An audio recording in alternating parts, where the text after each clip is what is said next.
Well, good evening, everybody.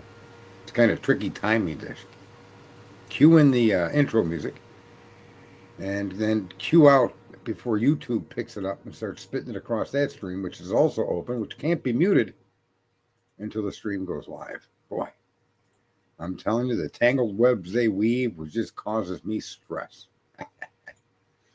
And that being the most stressful thing in my life, I think I got things going pretty good. So, how the hell are all you? Let me get up into the chat. Where's my chat? There it is. In the stream yard, the comments. Open up the comments. There we go. Yeah, the likes are great. If we get them, if we don't, I'm not in here looking for any revenue. I do this at no request to be paid. No required memberships, no monthly fees, no clickbait to just get you in here to get the click number to climb. I'm not a clickbait climber. So, yeah, those things, I guess, are in my plus column. On the negative side, well, we'll probably just stay away from that for tonight, or the video will never end. We go down that road, for God's sakes. Got Mark and Betty. We got Scully. Scully investigates. Apparently, there's 17 people in here, but I can't see it all.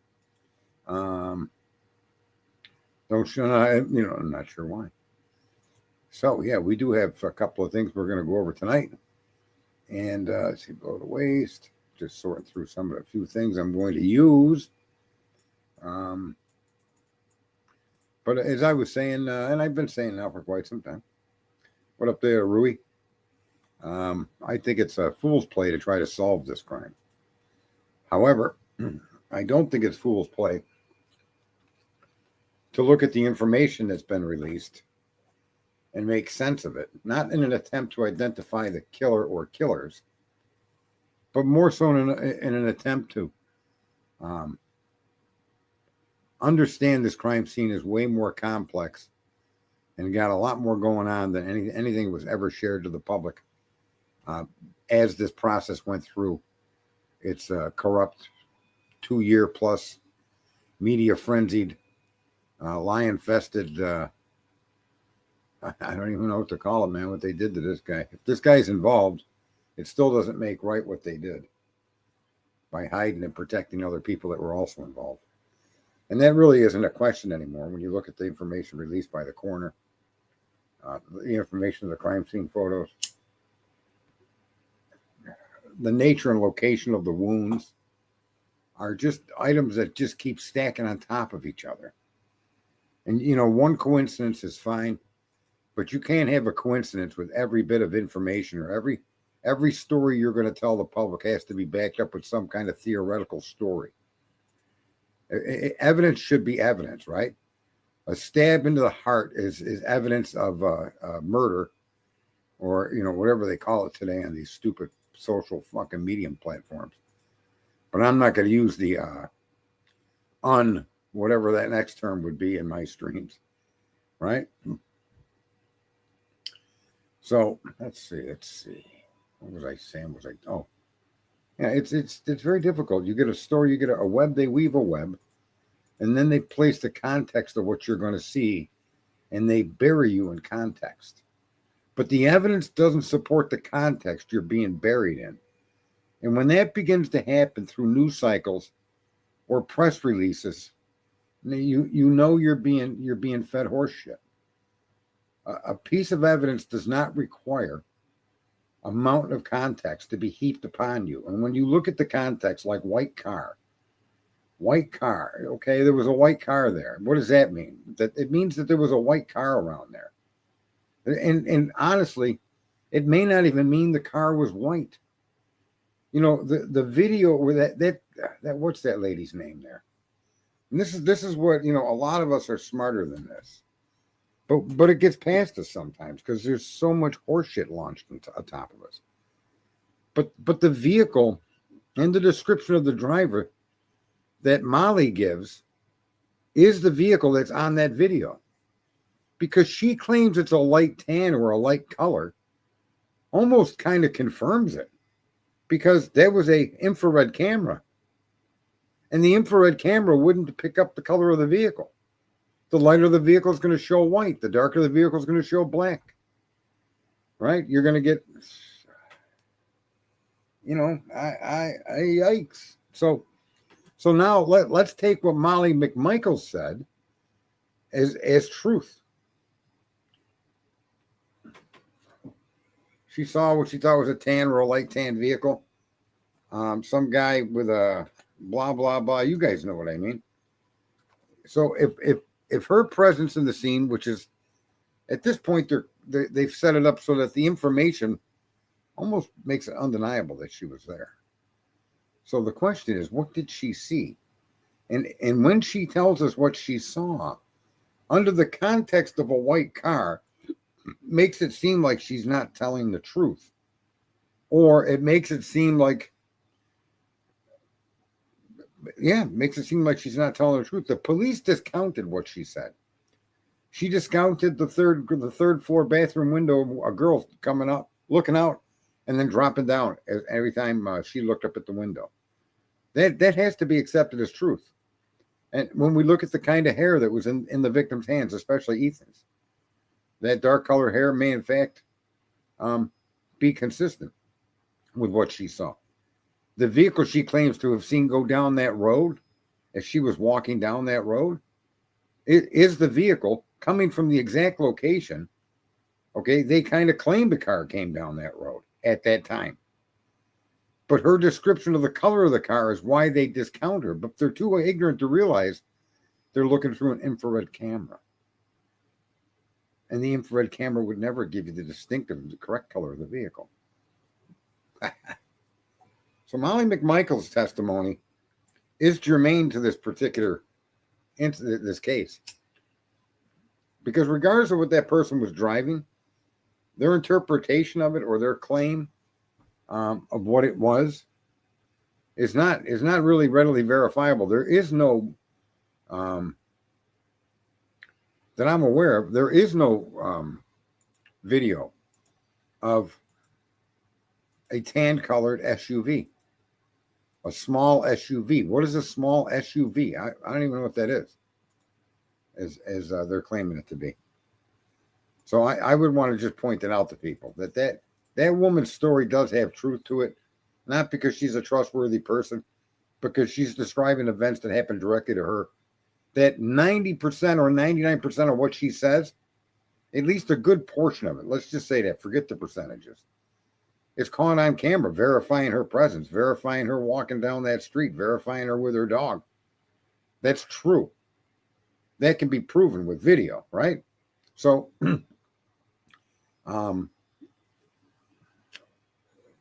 what she said she saw in the way of a vehicle and the description of the occupant is also true, whether they caught that on camera or not. But the idea that she doesn't claim to see a Hyundai Elantra means her testimony's no good is about the stupidest thing that's ever been stated.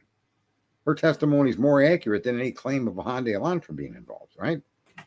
What she saw, maybe that person had nothing to do with the crime as well. There's another point to make. But the vehicle she saw is real. It did go by her. She did see the occupant. And she did describe the occupant. Yet none of that was paid any attention to. They ignored it. Like they did with any piece of evidence that contradicted the story. Right? Their story was only a one-way story. Only Brian Koberger could have done that. Look, I did what Judge did. I slipped. I said Kopak. And I said that because somehow, I don't know, I was in the pool. I'm always in the pool, just so you know. And floating around in the pool, smoking the old stogie, drinking me some coffee, and listening to YouTube, right? And I heard the Devil's Advocate with Dago and someone else, the other guy that's in there. I don't know how the stream came up, but it came up. And they were making connections of Kopaka in this. Not, I don't think they were saying Kopaka did it or anything. But nonetheless, they were trying to connect Kopaka to Koberger. And they traced the movements of Kopaka effectively. I'm sure they identified the locations of his residency completely accurate, including in when he was in Pennsylvania. And then they tried to suggest that maybe there was a connection between Brian And I don't know if, do you guys know, was Brian in the ROTC, or was the picture of Brian doing push-ups? Was that a picture of him in a school security guard uniform? Right? Remember when Brian Kohlberger picture comes out?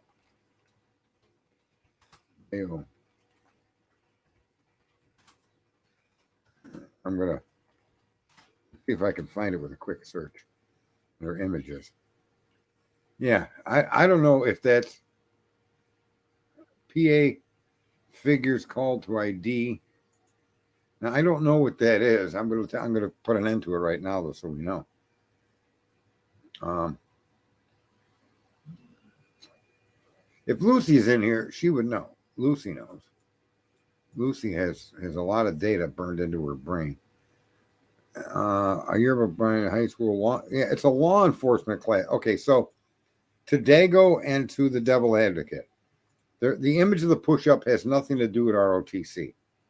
The idea that Mr. Kohlberger at the age of 15 or less had any connection or any tie or any introduction into Brett Kopacka is on the fringe of likely, like the outer fringe. In the track that you guys are taking, in the direction that you're going or went on that video a week ago, it's unlikely that any of the theories that you put forward have any connection to reality. And there's really only one way that Brian Kohlberger could have had any contact or interaction with Brett Kopacka while they were both in Pennsylvania. And it's an obvious way. Yeah, it is from high school. Yep, I got a pic of it right here. And it says the photo. It's a yearbook photo of Brian Kohlberger in high school law enforcement class doing push-ups. But here's what I want to say to Dago and to the Devil's Advocate. The concept of putting Brett Kopacka and Brian Kohlberger together in Pennsylvania is kind of a wild goose chase. But if you want to make that leap, then there's only one way to make that leap. And that would be when his father took Brian to box. When he took Brian to boxing, and the coach said Brian didn't do really much boxing, he did socializing. Now, the connection could occur through that particular process. And that Brian being brought there, and Kopacka had possibly been a member. So I don't know what gym that was, but it was a boxing gym. I don't know its location. Clearly, it was a location where Brian Kohlberger could get to. And that's the only place I can ever imagine, with the age disparity between Brett Kopacka and Brian Kohlberger being, I don't know, 17 years or 15 years. It's a long time. I think it's 17 years. That type of age disparity wouldn't really place Brian Kohlberger, whether he's using drugs or not, and Brent Kopacka. It typically would not put them or give that any way that they could be in contact or learn or bump into each other or meet or know each other. However, if you're going to pursue that course of action, that there may be some kind of connection between these two way back when Kopacka was in Pennsylvania, I'm going to say to you, the only way that connection could even possibly be made, and 1 in a billion chance, is with the boxing gym. No other way. That would be the common social environment in which people that are that far apart in age and that far apart in their lives, experiences, and what they were doing and did would have a chance to bump into each other. Not just drug use itself. The distance between the two drug users, if in fact Kopacka was even using drugs then, but let's say he was, the distance between the two of them would be prohibitive, especially at Brian's age of 15 or 16. So I just wanted to point that out for Dago and Devil's Advocate. I'm not sure where they were going with that, but if they want to go with any connection in Pennsylvania, that's the only one you could really pursue. Now on to what I wanted to have here for the stream, which is, what the hell is it? Okay, 5 or 6 attackers. Now I do have an idea what may have caused that round wound. And this is kind of crazy. But that round wound, let me see. Can I present? Dun, dun, dun, dun. Add an image file. Let me see here. Desktop.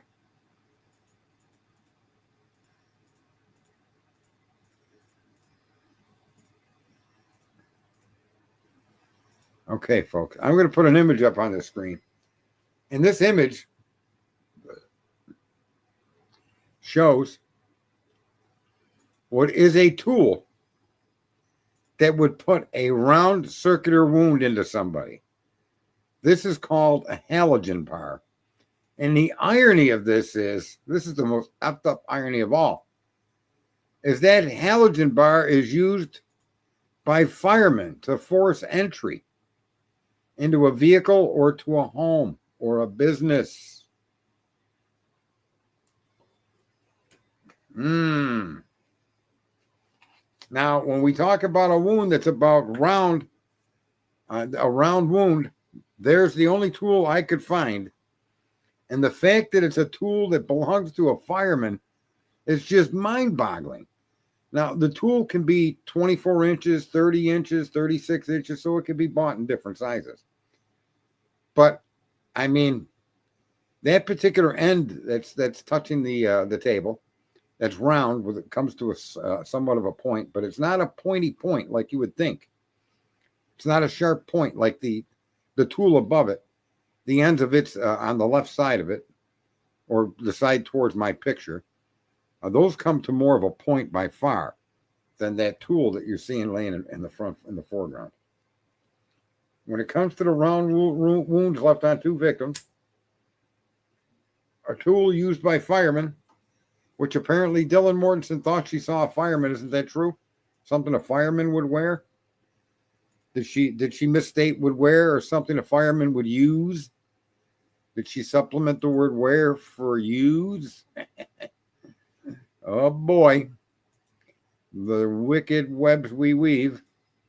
But what do you guys? Anybody out there have anything? Is it a topic? Mm-hmm. Yeah. I just wanted to help debunk what they were actually looking at as a, and they may already have debunked their whole concept of Kopeka in Pennsylvania and Koberger, and you know. But what do you guys think of this weapon? What do you think of that as a weapon that would cause a round puncture in an individual? Tell me that isn't. I don't know if you can, but that is the shape of the wound as described by the autopsy reports in both Zana and Kaylee, if I'm not mistaken. Here's another thing that's true that can't be denied. Okay? That's really not a weapon per se. That's actually a tool you would use to force entry. That tool you could, they say there was no sign of a break-in, but then they describe a tool that was used to kill that has that unique particular characteristic. Just put this is just chaotic when you think about it. What is wrong with this case? No forced entry, only a K-bar was used. You give me a description of 5 different weapons, and the most unique wound was a round puncture wound. Round. Not a knife blade. And the diameter of it. Look at the diameter of that spike on the end of that. Right? There was somebody, I think myself and other streamers are trying to wrap our head around what could leave a wound that big. And that's a fireman's, yeah. Exactly. Now, Dago, you're welcome to come up. If you feel the need. Let's see here. For those of you. If you feel the need and you're trying to succeed, you can't go wrong with hanging out with Sergeant Friday. Nothing but upside with me.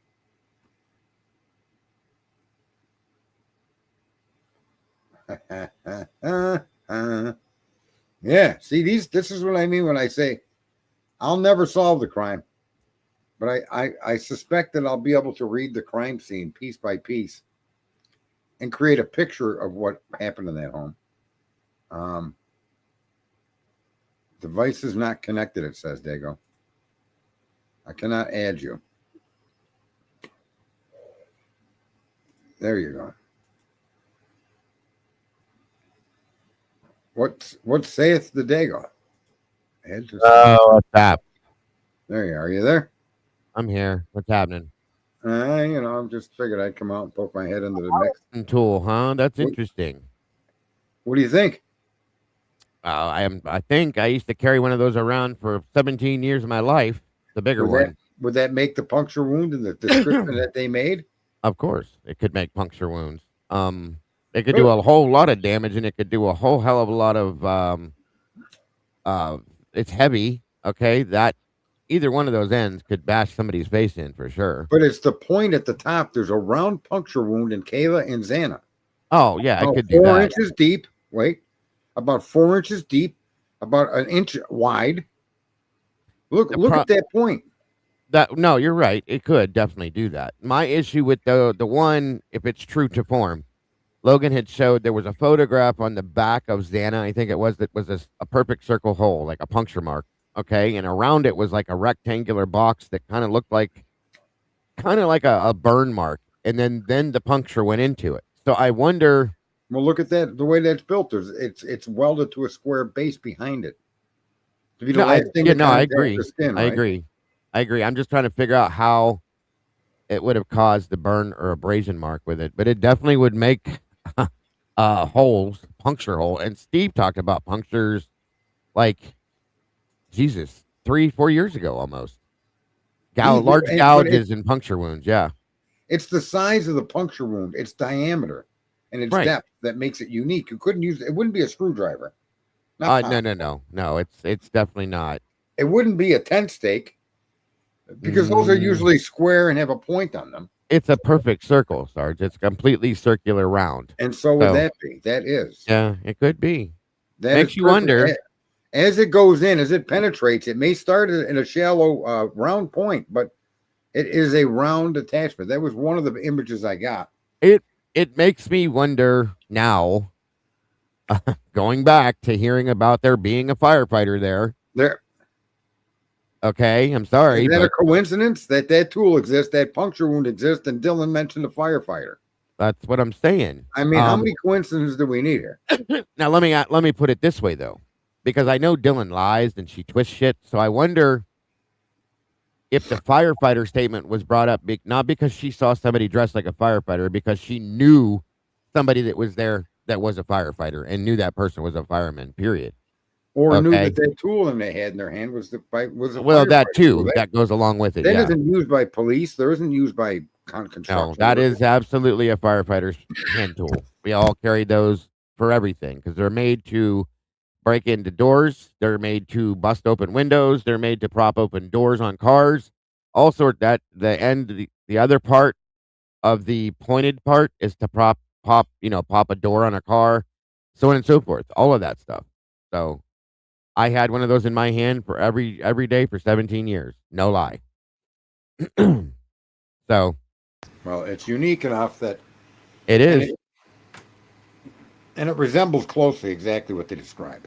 Well, the puncture holes is what's got me now. I forgot the points that are on the hook part of the Halligan, and damn, and it like I said, the weight of it definitely could cause some blunt force damage. Oh, The guys in the frats were undeniable. firefighters, yeah, If you're going to explain a round object penetrating somebody, then it's going to be a handled object like that.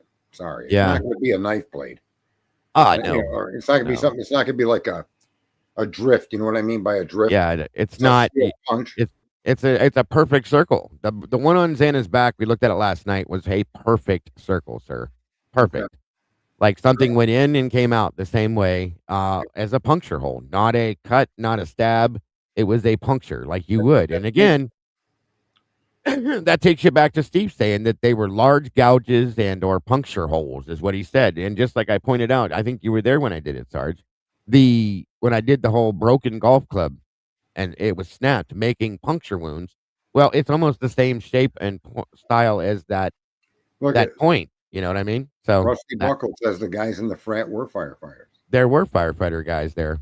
I remember that. There's, But so now we have another weapon, a weapon that you can connect directly to some group, right? well, that could be one of the five. Yes, sir.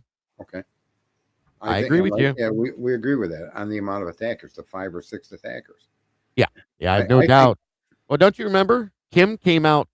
I know you didn't follow a lot of what she said, but back 3.5, almost 4 Yeah, years ago. Kim I don't came. like receiptless claims. Well, I get it. What the weird shit is, though, is a lot of what she said has come true, and Yeah, yeah, her claim was that there was, you know, she didn't know the exact way it was set up, but 3 people inside, 2 people outside, 4 people inside, 2 people outside, something like that, but there was multiple people there, so that's pointing to the fact that she was right at this point, so but there was definitely multiple people, 3 or 4 inside, couple 2, 3 outside watching, or vice versa. Either way, I absolutely could see that being real. It makes you wonder. The firefighter comment is what really has me now with this. We what did did she talk say about this about a while back. what did she say about the time of the crime? That was never really a topic because it was always believed way back then that the timeline was okay until we started getting other info. So the other info hadn't come out yet. But she did. I will say this: that she did say one time she believed that the timeline was the original timeline, the 3 to 4 a.m. timeline, not Yeah. the 4 to 4:20, which does take it back to that direction, if you know what I mean. So I still think it was earlier. I think that I agree with you on that too. I think, That Mark dude put together that clip for Lana. yeah, that was pretty awesome, And really awesome. We covered that last night. that clip is supportable to accuracy based on our knowledge that it took them until 2024 or the summer of 25 something Wait a to minute. get the actual audio from the cam on the corner home. That cam and audio were not synced until I think 2024, according to Lucy. Right, and there was massive manipulation done on all of those videos with the Right. audio and video. I fully agree. So what they did is they moved the time scene to fit what they thought. I see. I think they had Koberger's name now. I never thought, I never thought things like this because They did. I couldn't accept it with no evidence. It looked like this, but looking and being accurate is now it's almost impossible not to see it that way. I agree with you. Tomboy, some other people came forward and said that it's believed that they may have had Brian Koberger's name 3 days after the crime on the 16th of November. And as more things start rolling out, Sarge, I don't have any doubts anymore. I truly don't argue with much. Um, Now somebody just said something in the chat, and if that's if that's real, I really need to do some hardcore digging. Sailing Away said Hunter Chapin is a firefighter. Is that true? Who? Hunter Chapin, Ethan's brother. Yeah. And someone said I thought we were brothers. Why not a screwdriver? I want to answer Because, that. go ahead. It's you can answer Tangy Joy or whoever. In my opinion, why not a screwdriver? Because of the roundness and the circular pattern of the injury. I just don't see it as a screwdriver, Well, and it looks like you, it went in and out at an angle. not only that, to me, you can eliminate a screwdriver because those are only 1/4 inch or so in diameter.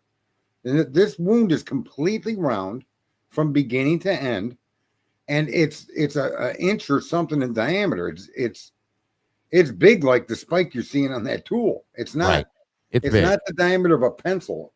A pen would be a heavy shaft for a screwdriver. Now, if you're not gonna get a screwdriver shaft with that kind of a shank on it or shaft on it. It's just what the hell you need a screwdriver like that for? I don't think I've ever even imagined a screwdriver. You can't even picture one in my head for what would you use it? Where it needs to have that kind of tensile strength in its body. It just screwdrivers don't, and they don't need that. That's why they're not thick. Well, no. I mean, I do have one that's like that, but it's an industrial size for like commercialized machinery. It's huge, but it's different. It's not. It would have been the wound on her back would have looked different if it was a screwdriver, in my opinion. I'll just say that. And Beck, how do you know that he's fighting a fire right now, Becky? Here's the reason why I'm asking these questions. Is last night it came to the table. Lana brought it up. Okay. Now I don't know if you saw this, Sarge, but I had you know that they went. Ethan, Hunter, and Maisie, all 3 went to the Hungadunga first. A thing for Maisie. The brothers took her. They all dressed up in suit What jackets. was it? It was the place. A place was called the Hungadunga. Oh. A funny name, I know, but it was some kind of a formal thing for her. Okay, and her brothers went with her. So they were there for an hour. They left. If you read the book, in the back of the book, in that chart, it says that Ethan, quote unquote, is alleged to be the one that drove the Chapin Ford Explorer, dropped Maisie back off at the sorority house, stopped at the Sigma Chi, which everybody automatically believed that Hunter would have got out there, went in. Ethan comes home around roughly 9:30, but Lana said the timetable's off, but just saying. And then he supposedly walked over to Sigma Chi. Now, about a month ago, I found that blue jacket that Hunter wore at that formal dance, balled up underneath the TV set on a shelf in the living room of the 1122 house. There's a photograph of it, and it's his jacket. And he was wearing blue. Ethan was wearing black. That's the jacket Hunter had on. So if Hunter wasn't there, they weren't there. Why is his jacket there that he wore to the Hunga Dunga? Okay, so Lana threw out the possibility of maybe the brothers got into a fight, a disagreement that turned something worse, maybe a fight, you know. The jacket's there. And now hearing that he's a firefighter, which tells me he may have been doing training in college for it. Mm-hmm. That works that way. Looking at this tool, my mind is like spinning 360 right now, Sarge. Because I don't discount anything until we get some actual fucking truth with this. So, well, that tool, people originally thought maybe it was the golf club handle that poked a hole. Right? Yeah. We didn't know how big the actual puncture wound was. Right. And that's why things like a fireplace poker, a screwdriver, absolutely, anything you would commonly find in the hands of regular everyday people in the college community, the only thing that steps outside of that would be this particular tool. That tool fits exactly. I think the puncture wounds were 4 inches deep. That's 4.72 inches deep. So it has the capacity to dive that deep, and it could leave an abrasion if once you're driving that in like you're swinging an axe. Even if you're swinging it one-handed, you're coming down with it. And so the amount of force that you can apply because of the handle, the leverage added, is just tremendous. I can agree to you. Yeah, and here's the thing. Here's the most important thing. This thing, because it is used by firefighters for multiple things, can be used for multiple things in many ways. So the point is a good for puncturing things, but knowing the damage that was done to Kaylee's face, okay? There were teeth that were split in half, that were knocked out. Her face was completely caved in. I'm telling you right now, I don't care which one it is. I'm going to go with the bigger one, okay? That's the one most firefighters. The one at the top, I don't know why it's even in the image. Forget that. Well, that's a smaller one that is very rarely used. The one that's the larger one is the one we always use, okay, for everything. So this end down here, the end that has the point on it, the spike on it, I'll say that. Right. That we used that end with the flat part side. You turn it sideways to bust windows, to bust through walls. We've knocked down walls with it to get inside for fire, control and stuff like that. Imagine swinging that and hitting somebody in the face with that. Okay. It probably weighs, I'm going to say at least 7 to 10 pounds. Very easy. Okay. Roughly. And it's solid. It's solid steel, folks. It's forged steel. That's no joke. Yeah. It's a forged steel. It is. It's not hollow. It's solid all the way through. He's right. It's not just a cast piece of metal. It's forged. So two-handed, even one-handed, you could fuck somebody up with that. I'm telling you right now. No joke. Here's the thing, folks, in the audience. You could say fireplace poker. You could say whatever you want. The specificity of that wound can almost be exactly matched up to what's being shown on the screen. It's more likely this type of instrument was used to make the puncture wounds that were of the size that they were. This is no joke with the, I'm thinking in the context of hand combat with a knife, and I can't even imagine what kind of a weapon could do that. Right. And then this dawned on me. And I started thinking when I started examining things that we never really paid a lot of attention to, which is Dylan's mentioned firemen, not me. That's what's killing me right now. Yep. Right. She mentioned firemen. Now she relates it to something. Now that makes that tool does make a V if you look at it. Not that it does, but it does. But here's what on both ends it makes a V. Look. But here's what I'm saying. That's not what caught my amusement. My amusement was okay. Let's take some of what we've heard that's fact and see where it leads. If it could be real, they're saying it's real. So what does a fireman mean? What could a fireman do here? And that wound bothered me to the extreme. And this is what I found. So you tie the wound to the tool to the statement of Dylan saying fireman, and this makes every fireman that I've ever met owns one of these. I have one in my garage still from when I was still a firefighter. Most firemen have them in their vehicles. Every fireman has this in their hand, either this or an axe when they get off the fire truck and head into a house. End of story. Right. So Here's just say, something else we can say for sure. This is something else that's for sure, and there's no question about this at all. To anybody out there that thinks these people were killed and moved, what I'm going to tell you now is unavoidably accurate. And it is true. Therefore, you have to realize that the blade that struck the subclavian artery came down from above, directly behind the collarbone towards the neck. And it inserted itself and cut the subclavian artery, meaning the people that took that strike were sitting down, not standing up, not from behind, not as a puncture wound into the chest because you were straddling them. They were in the sitting position, and that knife was welded in to where you've got that dip, that depression between your collarbone and neck. That's where the knife went in, and the only damage it did was to the subclavian artery and the surrounding muscles and tissues and nerves. yeah, but those That means nerves, they had to be in a sitting position when they were struck. The 3 of the 4 that took that wound were in beds that indicated a sitting position at one time or another for each of them. And therefore, that tells you that they were killed in their rooms and sitting positions on the bed by a single-edged weapon into the subclavian artery that's actually hit. You have to specifically strike this. This isn't an accidentally cut. This is an intentional targeted strike. do you see this? God. You see this? And I did a show the other day about that injury. What is it? Subclavian. This is a machete. Okay. Yeah. This is a weapon that can be used at a distance. You don't have to be severely crowding that person, but to cut through, if it's sharpened the right way, the subclavian artery, the way that it had to have been done, even if it's just to sever it, or just cut it slightly. Again, I don't believe a little K-bar knife did that. I just don't believe it. No, you're that knife that you're showing would be a chopping motion across the chest. Down, and you could cut right through it like that. But you would want the point of a 7-inch blade. You don't need a blade like you're showing. That would make it almost impossible. No.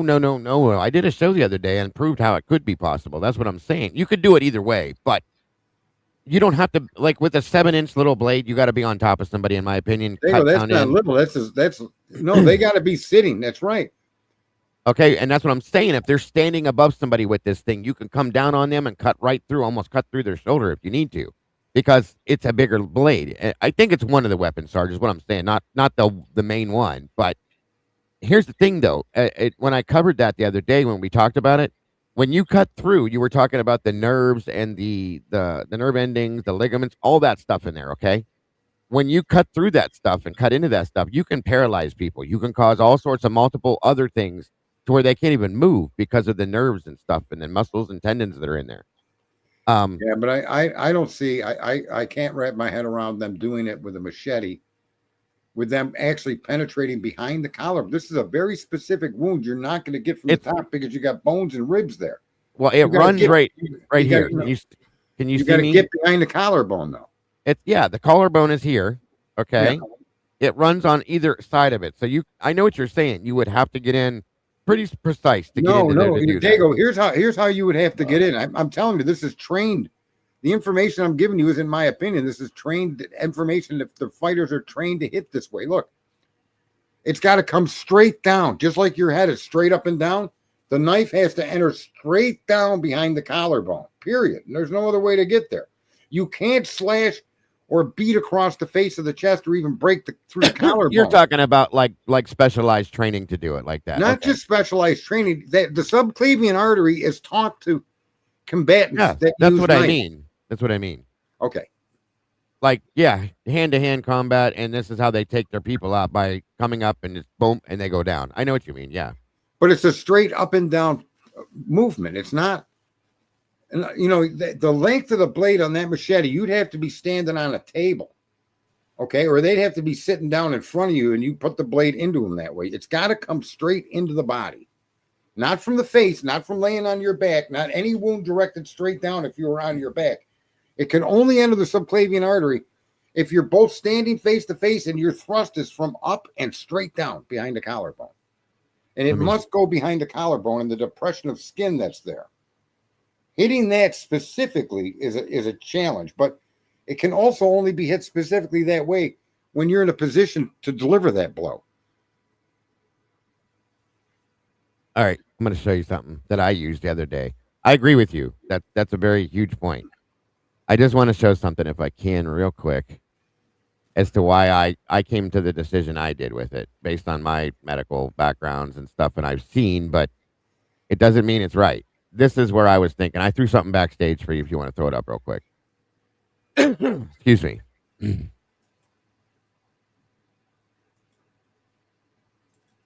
There it is. Let me make it a little bit bigger if I can. Right. Okay. So there's the collarbone. You're on the right side, but anyway, they're basically the same on both sides. It's the opposite side for sure. There's the collarbone. They took that section out to show you where the subclavian artery is, which is back here. Sarge is right back behind all this. Okay. And so, okay, he's absolutely correct with what he's saying, because in essence, you would have to cut through the collarbone, which you can do to some extent, but it's going to take a lot more than just going straight in. Is the red. Then there's a nerve pack surrounding it. But exactly. Now, if you look at what's being said, see where the collarbone's removed, put a collarbone back in there. Right there, yeah. You'd have to cut through that. Yeah. No. You come in from behind by dropping the knife blade straight in, like see the neck straight up and down? Yeah, you come I know. Straight in behind the collarbone. Exactly. You come down like this. You come down. Yeah, not across the neck, but definitely down behind the collarbone. And if you come in, if you come down that way with a regular knife, okay, we'll say this one.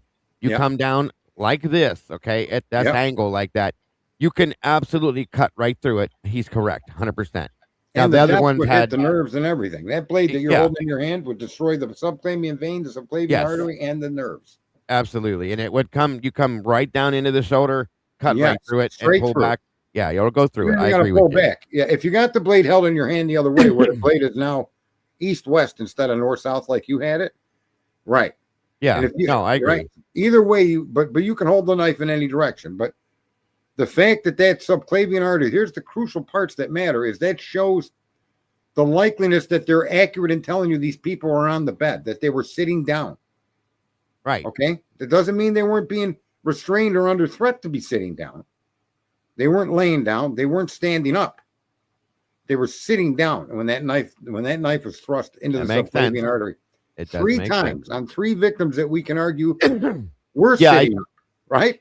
Yeah, one of them, yes. One of the victims that I think Ethan's was completely cut in half, and two other ones, they were perforated, which you don't have to cut it in half. It'll still bleed out because you cut it open with the perforations. But you want to hit those nerves because it shuts the voice box down. Yes, it'll shut, and you'll drown. The blood will flow into your throat. You'll drown. Down. Yes, all of that. Your left arm will shut down.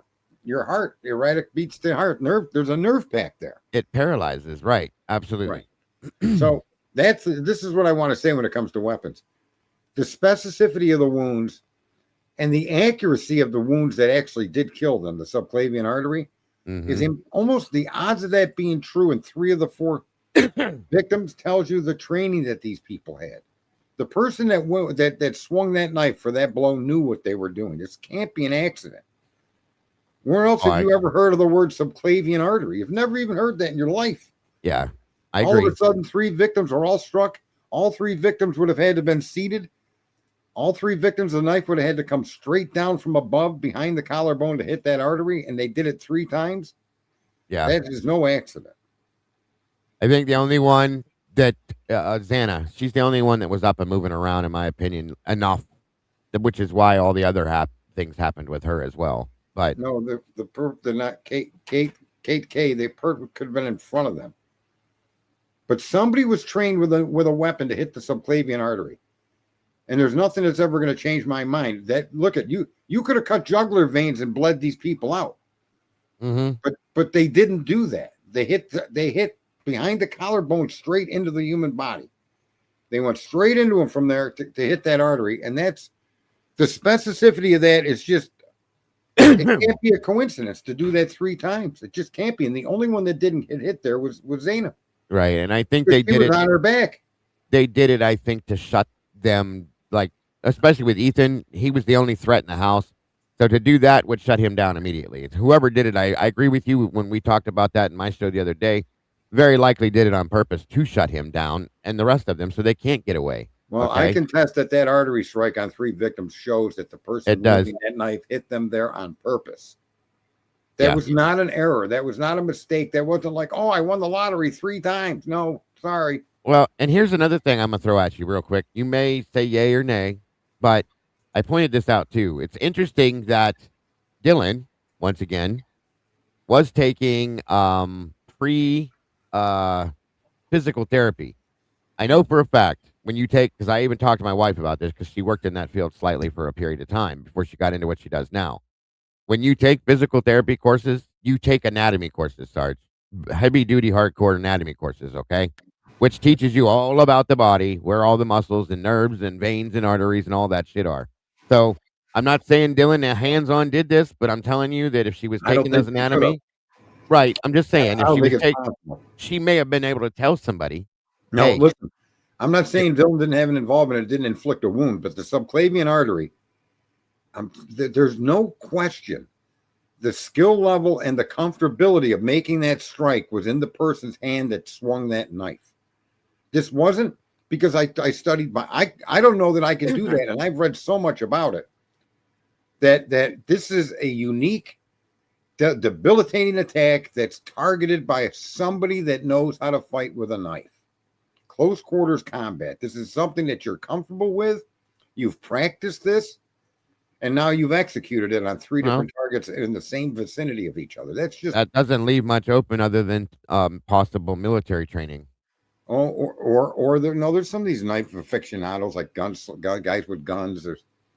There's all kinds of different clubs and different things you can do that can do that, but it doesn't Right. eliminate, and it does make one think military comes forward. It does. Right? I mean, especially in hand-to-hand combat with a knife, with an edged weapon.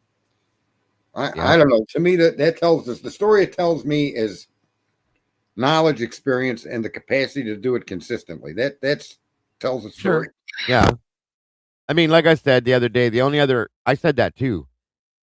Is somebody with medical knowledge could tell somebody that was good with their hands or had that kind of stuff. If you do this way, you'll take them out. I'm just saying it's another probable thing I was thinking of the other day. I don't know that it's real, but I would see somebody. I agree with you that somebody that has previous training, hand to hand combat type stuff, which takes you to, I think it was Brent Kopaka. He had that type of training. And I'm not saying he's the one. I'm just saying he did have that kind of training. Okay. Hand to hand, knife fighting, stuff like that. They do that. Okay.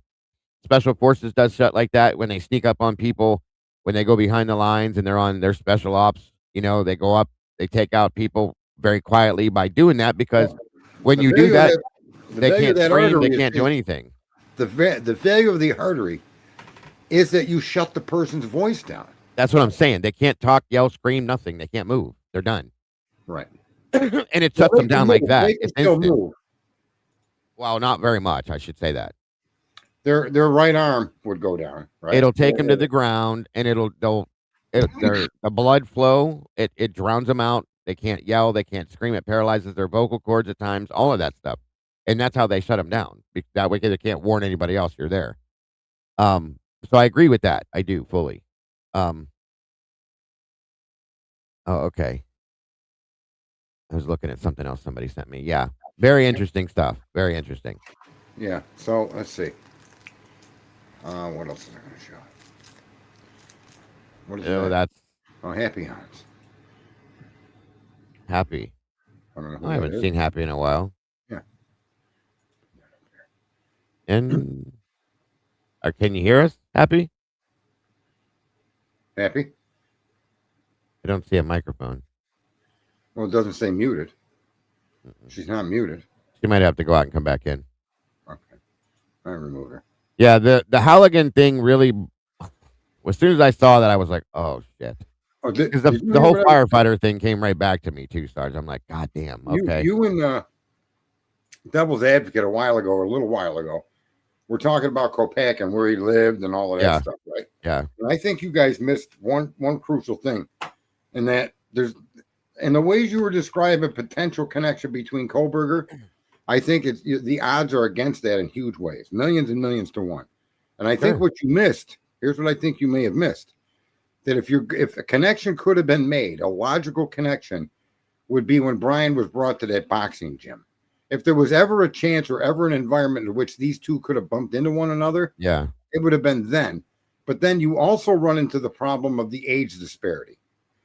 Kopaka wouldn't at that time have been interested in some 15-year-old kid. However, No, if they were no. in a gym, Oh, as his yeah. father put him, right? And he put him in Right. there and he socialized. And we were told by the owner of the gym, Brian did not box, but he did socialize with the people there, right? Right. So that is the only environment I think that would be reasonable to look to see if Kopak had a membership at that gym. Where was that gym located in relationship to Right. Kopaka and Brian? And other than that, I don't think there's any other way to look at their connection or any Well, possible connection. other than, let me give you this. You're right about that. But when they moved to this area, they lived directly within a rock's throw from each other. They lived in two different apartment complexes that were you could throw a rock to the other one. That's how close they were living together. At this point, right before the murders happened, Brent lived in the apartment complex, the Steptoe, I believe, and Brian lived in the other one. And literally, it was like That's 30 in, that's yard. in Washington, though. Yeah, yeah. That's what I'm You saying. guys That's were, the you only guys, other way they could have come together. yeah. So, but you guys were talking, and I Yeah, listened to the back stream when I was when in they the came pool, from. and he had some he had done all he got a video shut down because he had addresses. Yeah, that was Lee looking to see if there was any closeness in Yeah. PA. So Right. Lee did and he tracked it all out, and then you guys were discussing the possibility of those Yeah, two yeah, connecting in yeah. Pennsylvania. That's what you were talking about. Right. And I don't think that there's any real reasonable argument that could even be real, I don't unless you consider the follow gym. that. If you, in other words, if you wanted to establish the potentiality of that connection, then it would have to be the boxing gym. Nowhere else. But the odds on that, Sarge, are so low. Not You know what really. I mean? In physical therapy, he came back. He was sent back home. Right. He's a fighter. He's a fucking war fighter. The odds of him being in the gym are more likely than fucking Brian Kohlberger. Right. Well, I mean, I agree with that part of right. it, but they were like, if he went home to his mother's house and Brian was living where he was, it was like an hour and a half separation between the two. So for Brian to go to a gym, Boxing gyms aren't on every corner. that's true. They're That's very true. rare. Tell me where your boxing gym is in your city, folks. You're not going to be able to do it. You're going to have to look it up. So here's what I'm saying. If there's any, and I'm not saying that there is, but in your line of reasoning in that stream, the two of you guys were laying out, Mhm.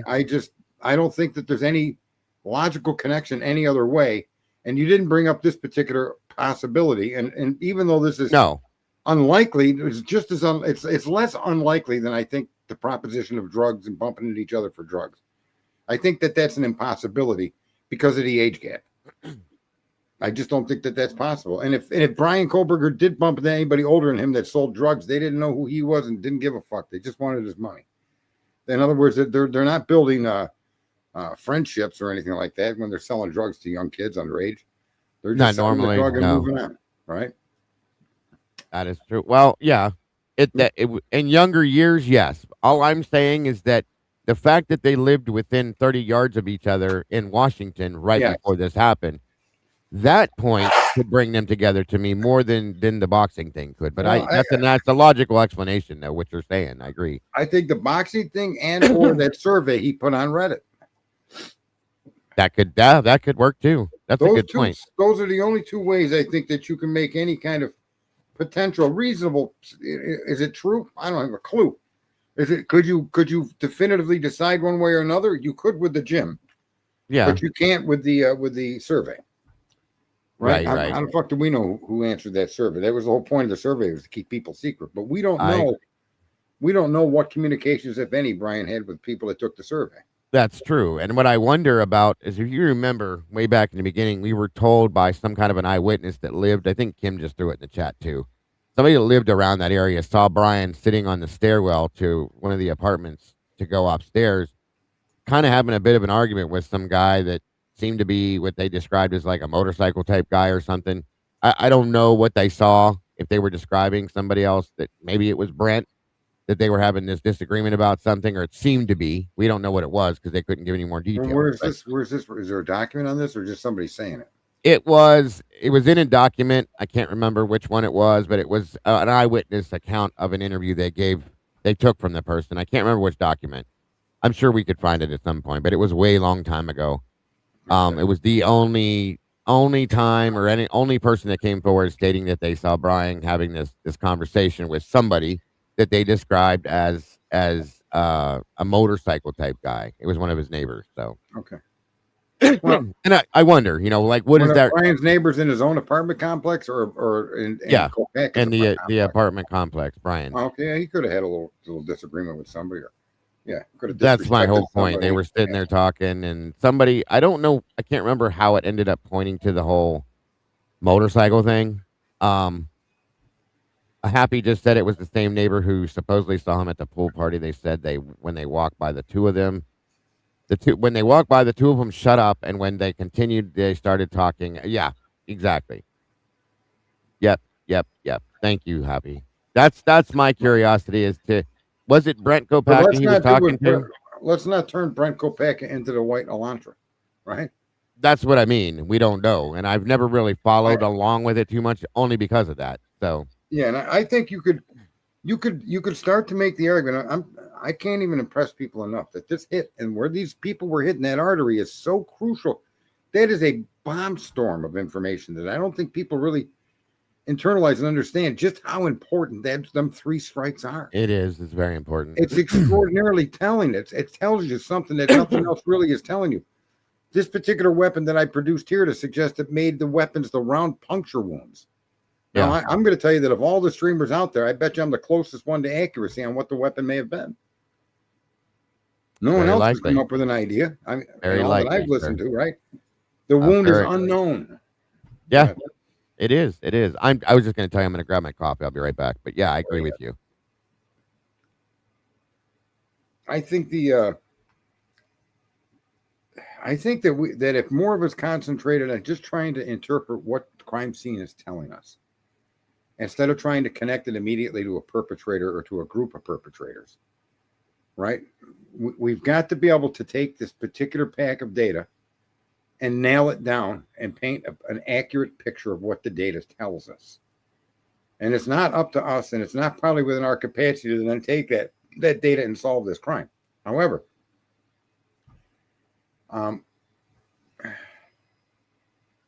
that particular crime scene has got stories all written all over it. It's got connections to everybody that was in that house before, during, and after. It's got connections to close associates of the victims, and how it was carried out, the time it was carried out, what was done that's been released. Does that mean that those people are involved? No, it doesn't mean that at all. But how many coincidences do you have to accept? And how many times do you got to be told a story about this white car was seen here, this white car was seen there, this white. The idea that there's even a car involved in this murder is actually, at this point, you almost got to be a retard to accept that car was involved in anything more than being lost. That's the story. This is what I mean. I'll give you an example. Take the car and take the way they plot the movements of that car out, right? Especially around the King Road area.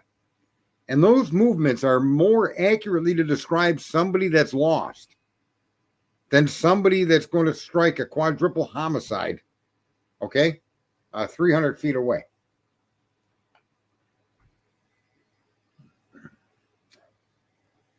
I think anybody that's trained or is interested in knives and knives as a primary weapon of assault or fighting would absolutely have the knowledge of that subclavian artery. And that in that sitting position, that's not the only place you could have stabbed somebody. They were sitting down. You could have taken the knife and underhandedly jammed it into their chest. You could have sliced their throat. You know what I mean? You could have stabbed them in the eye. You could have stabbed them in the back, in the head, the shoulder, the top of the shoulder, the back of the shoulder. There were so many different locations that a knife blade could have landed, that for three of the victims to all have that subclavian artery struck by a single-edged weapon to the depth that it went, it's just, to me, unmistakably tells you something about the person that used that knife. They knew what they were doing. I mean, I didn't never, and listen, I'm a pretty well-read dude. on things that would make a lot of people think I'm crazy, but on all kinds of topics. And that subclavian artery, I didn't hear about that until I heard it in this story. And then it only mattered to me when I heard that 3 of the 4 victims were struck there. That's crucial. It's a pattern. It's what they call motive operandi. What do they call that? Anyway, some word that stupid word they use on TV. It shows somebody with a familiarity of where to strike. And the people were in a position that allowed that strike, and that's what they did. They took them out. They took them down with that one wound. Right. I think that's true, Critic Rick. I think that there were at least 3 people in each one of those bedrooms. I think the calls to the calls and the massive amounts of text that were going from the young girls to Hunter may have a relationship to people already being in that room. There may have been people already present on that property, inside that home, when those texts and calls were made from the girls to Hunter. I don't know that that's true, and but I'm kind of guessing there. I don't really think the subclavian artery and the type of weapon used is a guess.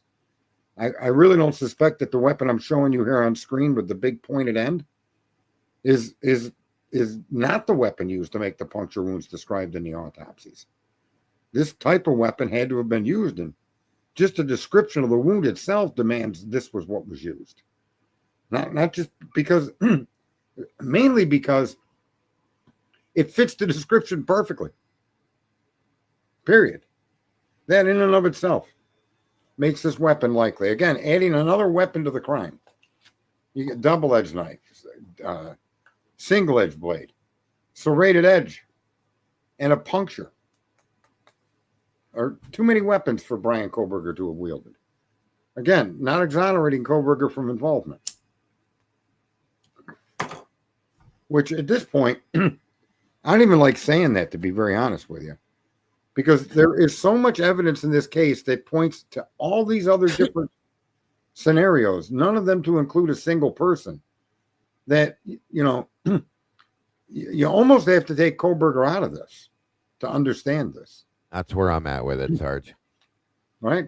You pretty much have to stop trying to placate the jerk-offs that think Brian was involved. That's what we're doing. Yep. But I don't believe any single individual could have committed this crime, not because I'm a killer or a person that's smarter than anybody else, but because of the information they gave us describes a multi-perpetrator crime with multiple victims. Right. And that's all that I need to see to understand what I'm looking at. So, how's your very coffee? good 10 point o'clock at night. I drink it all. You know me better than that. Mm-hmm. I've always drank it forever. Well, we got a bunch of people in here. I'm surprised. A couple hundred people. I'm not. Why would you be surprised? You always used to draw a good crowd. Oh, yeah, I forget. I'm old. My good. mind ain't what it used to be. It's late. Nobody else is on. I didn't do any true crime today. I did some conspiracy theory shit about the missing scientists. So they're probably craving a little bit more true crime, and here you are. So out of nowhere comes riding in on his horse. Do what you always. You get a thought, you go live. That's what I like about you. Can't be a little weapon. Well, you got 213 people in here. That's good stuff, Sarge. Make sure you guys are hitting that like button, guys. You hit it or not, it doesn't matter because I don't monetize. Yeah, but still, you deserve to get the likes. You deserve them. No membership, none of that crap. But what else I was going to say? Yeah, I pointed that stuff out about you guys talking only because as I was listening to it, it dawned on me if there's really any practical connection, it would have to be that gym. There'd be no other place for these guys to socially interact other than that. That's a long shot. I mean, beforehand, yeah, I agree with you 100%. Right, that's a long shot. And then their connection there would have been, they probably would have forgot each other. Just think about that. He was 28 when this crime committed. You think he's going to remember some random guy from a gym that he met when he was 15? Not to mention what he went through too with the brain trauma and shit. I agree with that. Yeah. Yeah. And I don't think Brian would have even remembered all the people that he talked to at the gym. Well, right? And back then Brian was doing heroin and stuff. So yeah, that, brain fart stuff, it'll go away. Yeah, I agree with you. I don't think there's any connection between him and Kopeck. And I don't interpret what the judge said as indication that Kopeck is involved. Was he probable?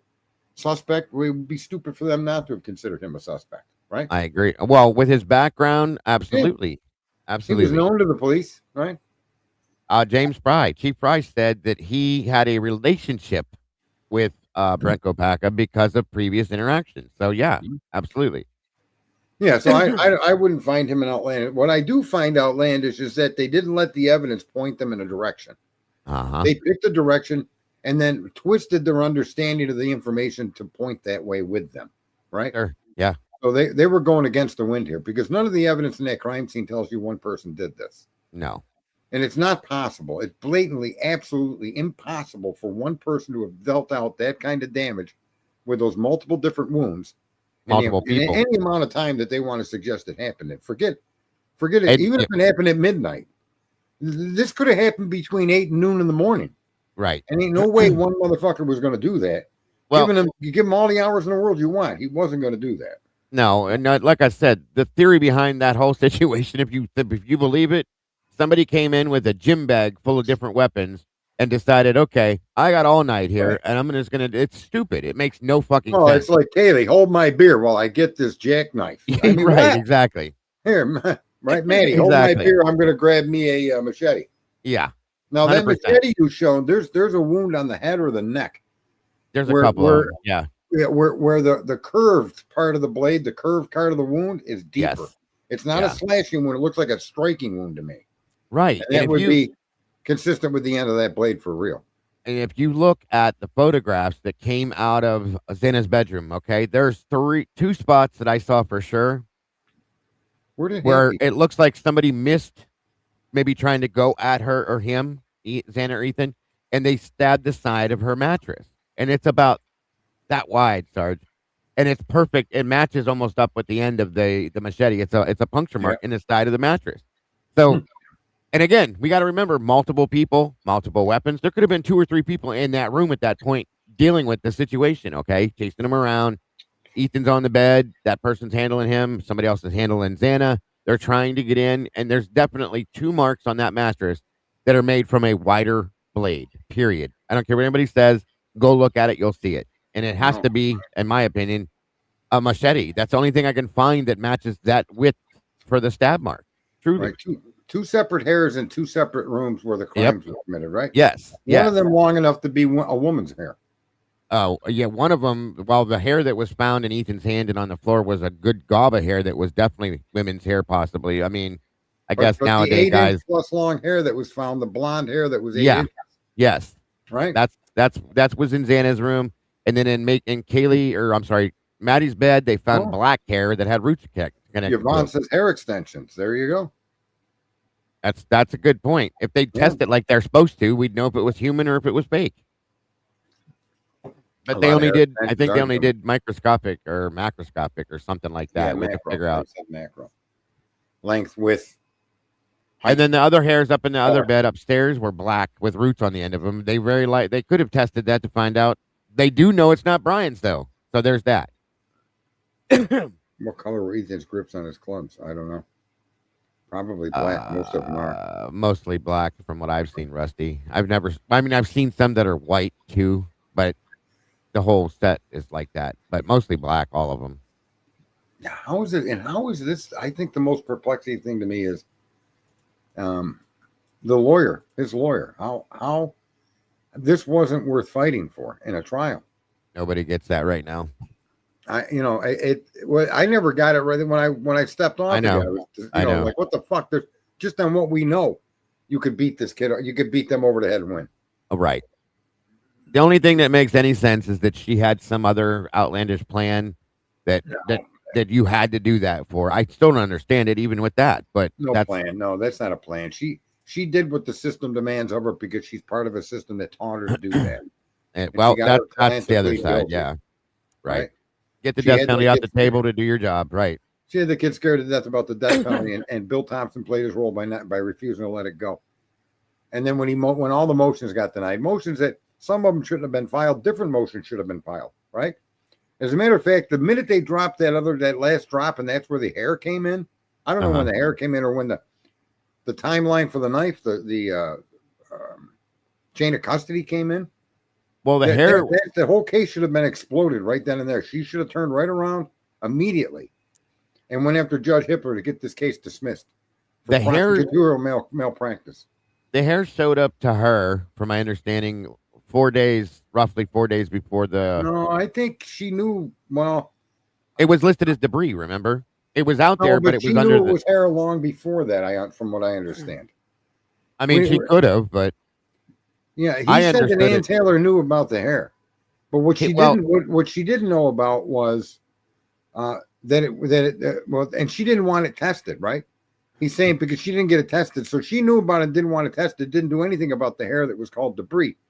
But that's prosecutorial misconduct. The fact that you dropped the chain of custody, right, which is all fucked up and from the floor up, and you dropped that 4 days before a plea deal, is also malpractice on both the prosecution and the defense. That's crucial. The only piece of evidence tying him, and look at, it's the most microscopic piece of evidence in the world, and all the other evidence that we got is screams multiple perpetrators. And the only piece you claim you have is some microscopic to the point that your brain can't comprehend how small this really is. Okay? This isn't the dot you put over an I or a period at the end of the sentence. It's so much smaller than that you literally can't comprehend how small it is. Right. That's what they have on what they claim Brian Koberger. And here's this kid. This kid didn't do this country any bit of good by pleading guilty. Right? Yep. Because that kind of evidence should be bullshit evidence. Should be treated as an aberration, a statistical anomaly, not hard evidence of a presence of somebody wielding a knife and killing others. That's insane. Yeah, I agree. My God. And I was saying earlier, with Molly McMichaels. Uh-huh. I accept what she's telling me about the car and the description of the driver. That doesn't mean the driver was involved. Right. But it didn't fit their narrative of what they were trying to preach. That's why they didn't take Molly McMichael's word when she said she saw a dark-haired person up and down in a window. Well, there was hair found in that home. Yeah. That could have been a female's hair. So that being true, and the fact that Molly McMichaels is saying she saw somebody doing that, every time she looked up, the person would duck down, right? Right. Why discount her? She said she was there. She told you where she drove. She said everything she did was you accept. But then the crucial pieces of evidence attached to that crime, you don't accept at all. Good point. And I honestly think this person that she may have been seeing was during the cleanup period of the crime. I agree with that. I do accept Mark B's video. And crucify me future if I'm wrong. But I accept what Mark put together about the 227 forward timeline because it took them over a year to produce an evidence pile of or a recording time that matched the video. I can't imagine how they had a problem syncing those two. They wouldn't have, Sarge. Not with what they do daily. This is their job. There's no reason to do it unless you're trying to manipulate it in a way to make sure that it lines up in a specific way. That's the only way it makes sense to me. I fully agree with that. That was a great video he put together. I truly believe. We did it last night on the verdict room that we had, and it blew me away. I mean, it points to everything, in my opinion, in going the right direction. I'll just say that. It's a great video. Well, I think there's a divide between what Americans think and what actually is taking place because we don't think anymore. We believe, whether you like it or not, you believe in the American way, right? Yes. And most of us are generationally brought up in that kind of construct of what America is, not what they have now where we came here to murder Indians, because that's the furthest thing from the truth, right? Did it happen? Yeah. But like any territorial claim for all of human history, that was to be expected.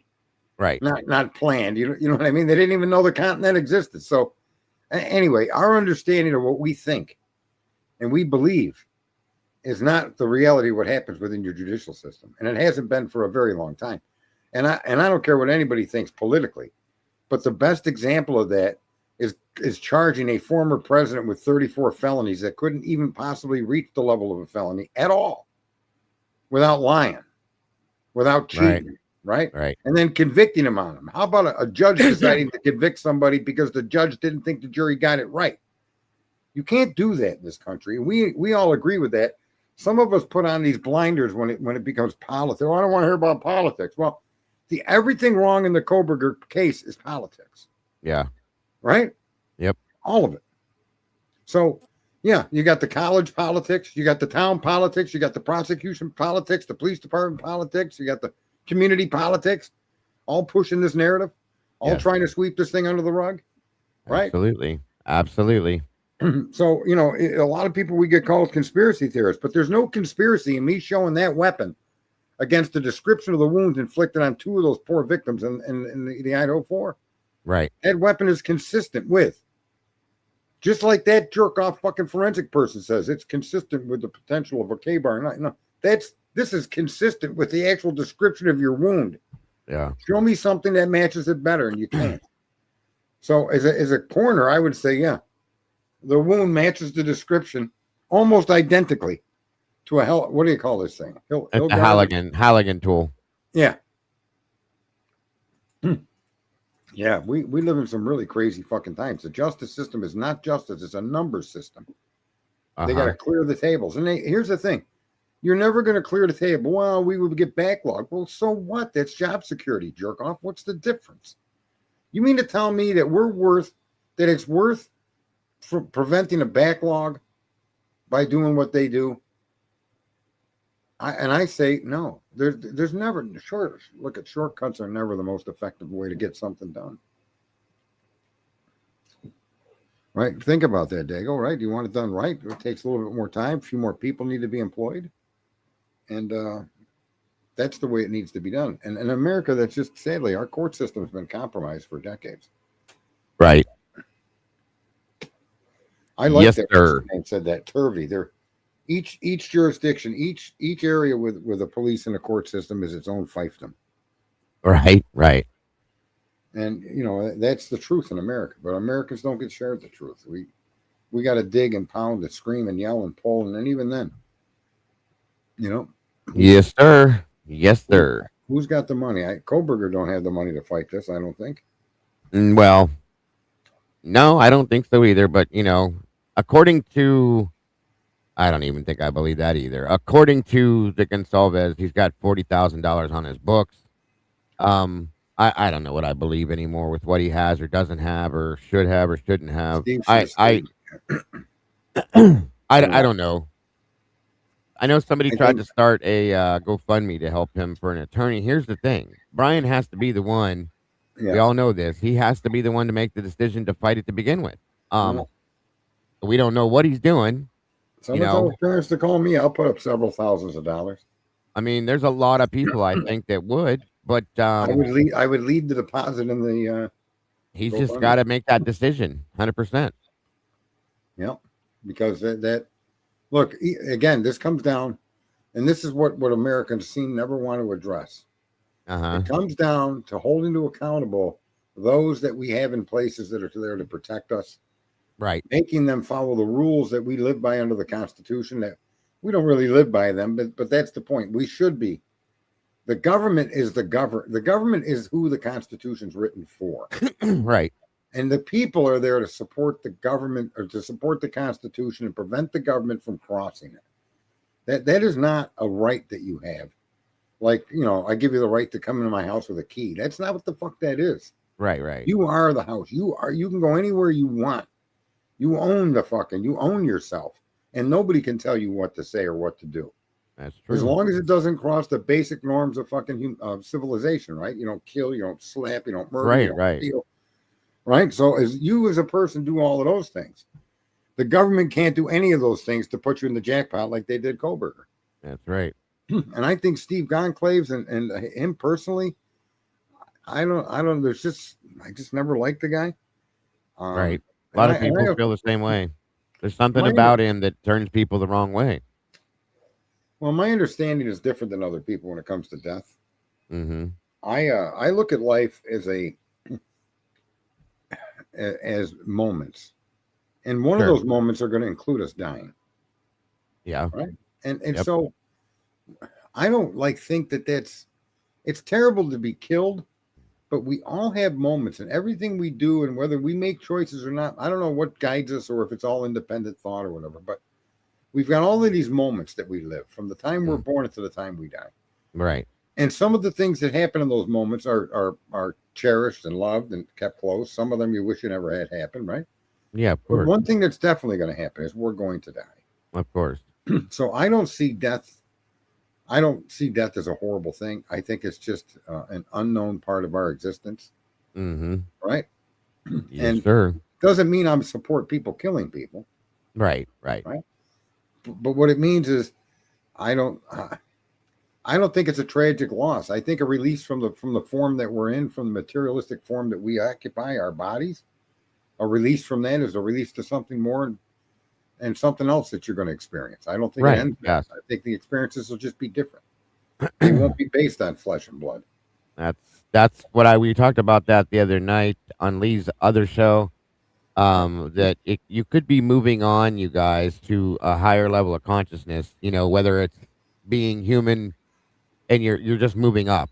Okay, so you can look at it in different forms or Yeah. fashions. So I understand Well, what you're saying. I the do. biblical here's the funny thing about the religious aspects. Science is consistent with religion, but Right. science will not say that. No, of So course. when you give a scientific definition of what happens to you when you die, it completely comports with Yeah. the religious concept of you moving on. Now, it doesn't confirm or comport to the what happens when you move on, Right. but there's no doubt in the world that because you are energy, right? When you Yep. die, every single thing that you are goes back into nature. Yeah. Goes back and it doesn't get removed from this existence. Your physical form might, but the molecules, the atoms, that all returns. It never goes away. Right. So what are they saying when you die? Your spirit goes to heaven. In Yeah. a sense, science does confirm that without the majesty or the magic or the Right. spirituality attached to it. Right. And the actual mechanical function of what death does, what happens when you die, what happens to what you are, never Yep. goes away. It never Nope. goes away. And Makes so perfect that sense. how did religion know that all them years ago? Yeah. Yeah. How did religion Well, get the big bang in order? In the order of what came first? The strong force, the weak force, the gravity, the electromagnetic. They actually get that right.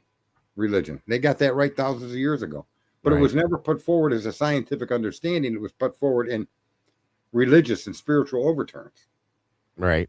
So it's kind of interesting if you look, and that's what I say. I don't just do true crime. I look at a lot of different things, and that's one of them. And that reality itself is so complex and so unique.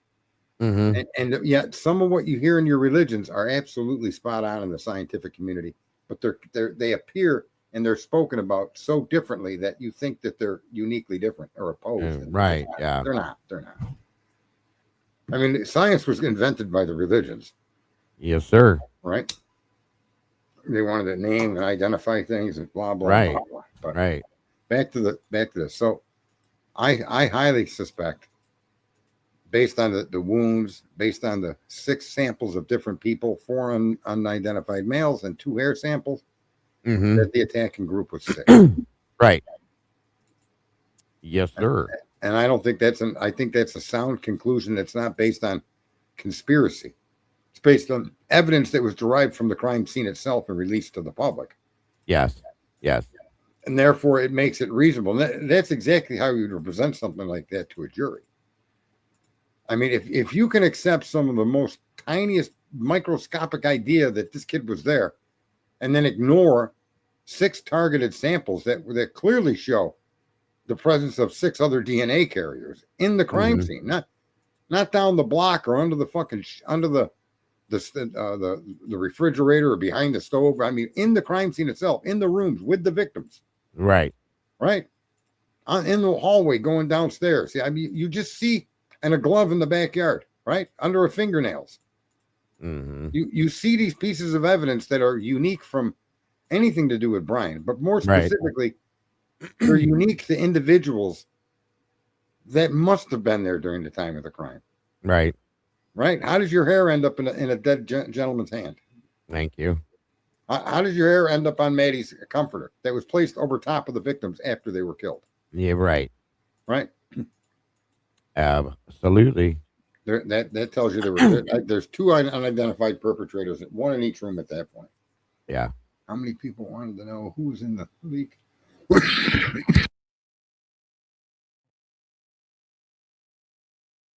How many? Wait a minute. What does it say? I could see Steve G possibly leaking that to destroy the plea deal. Yeah, it makes some sense for sure. I don't know how smart he is, to be honest with you. Well, if you look at what he does and the way he does it, I can't give him much credit there. Yeah, I think he in the beginning he was more reasonable. Yeah, he definitely has not. He's moved far away from that, Sarge, in my opinion. Yeah, and he did early on. Remember, there was special software they got that they could track who was near that house with the modem. Yes, yes. Come out with all these lies they gave him, and yet he still doesn't question their conclusion. Nope.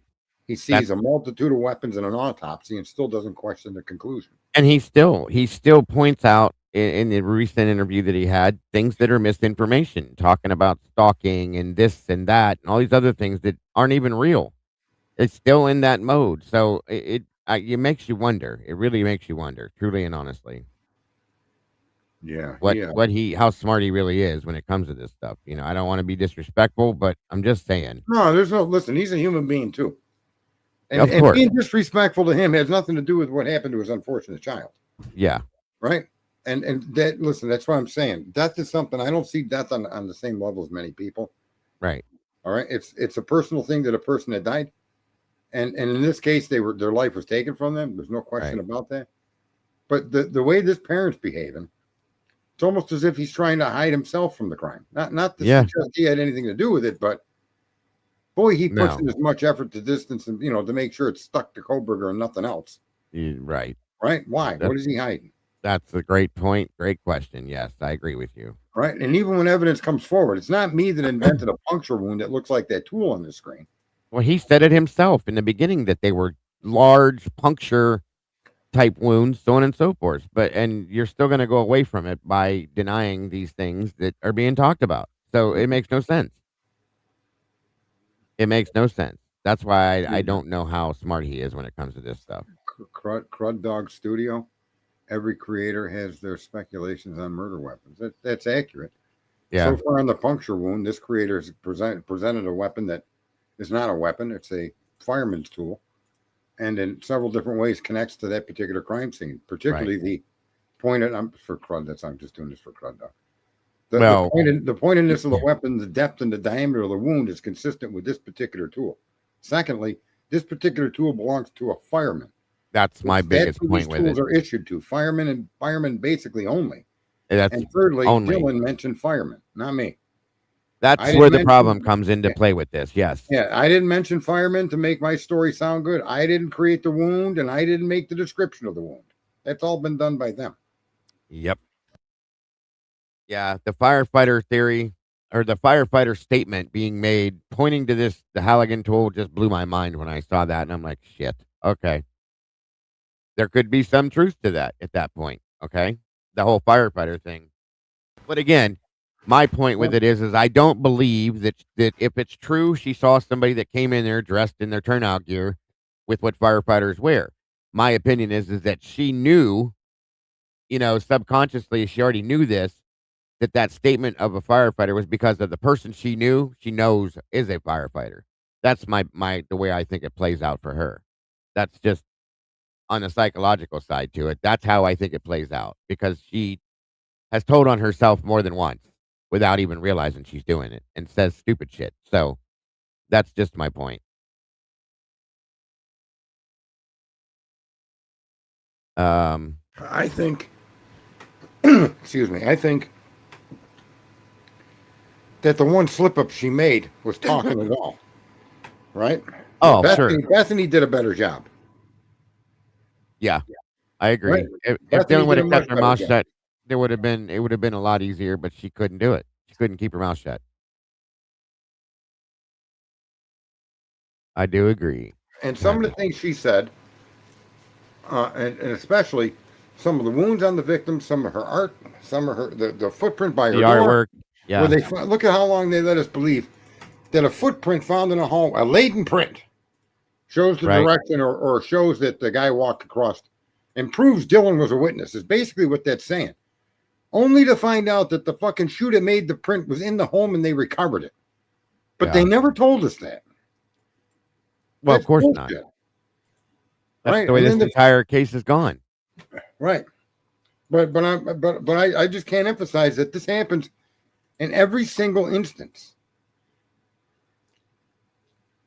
Yeah. And Liv, yeah, he did put the Linda Lane footage out when it first came out. I know who he sent it to originally because then I received it too after the fact. But yeah, he did put it out and then he admitted to putting it out. And he also admitted to putting out misinformation on purpose and asking other people to do it too. So what does that tell you? Really? Okay. And why?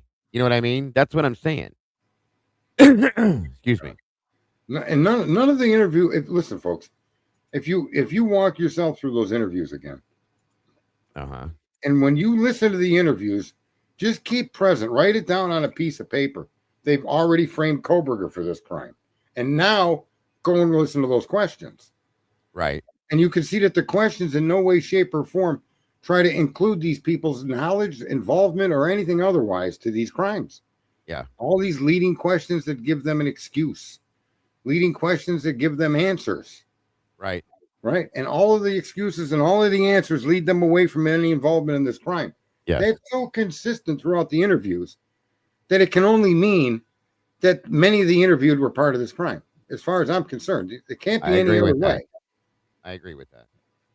Right. I don't think you got to go looking far in that neighborhood to find out who did this. I think that's what Ann Taylor was pointing out when she brought out the fact of the alternate perpetrators and said that it's believed that they lived within walking distance of the crime scene. Well, I definitely agreed with her right away with that. I fully still do. I do. Listen, I think Judge Hippler did a complete. I mean, he turned into a scumbag, but again, he does civil litigation, so he may be bought out by the litigants and used to fucking, damaging the fucking claimant. I don't know. He is definitely something else, that's for sure. Right, but at this point, he really hugged the prosecution, who should have been censored or something. There should have been some kind of punishment. I agree. And the way that they delivered their discovery, and the way that discovery was delayed, and the way that they lied. He knew, and like Judge knew, there was no stalking. That footprint meant nothing. The footprint means nothing in the sense of what they were using it for to accuse Koberger.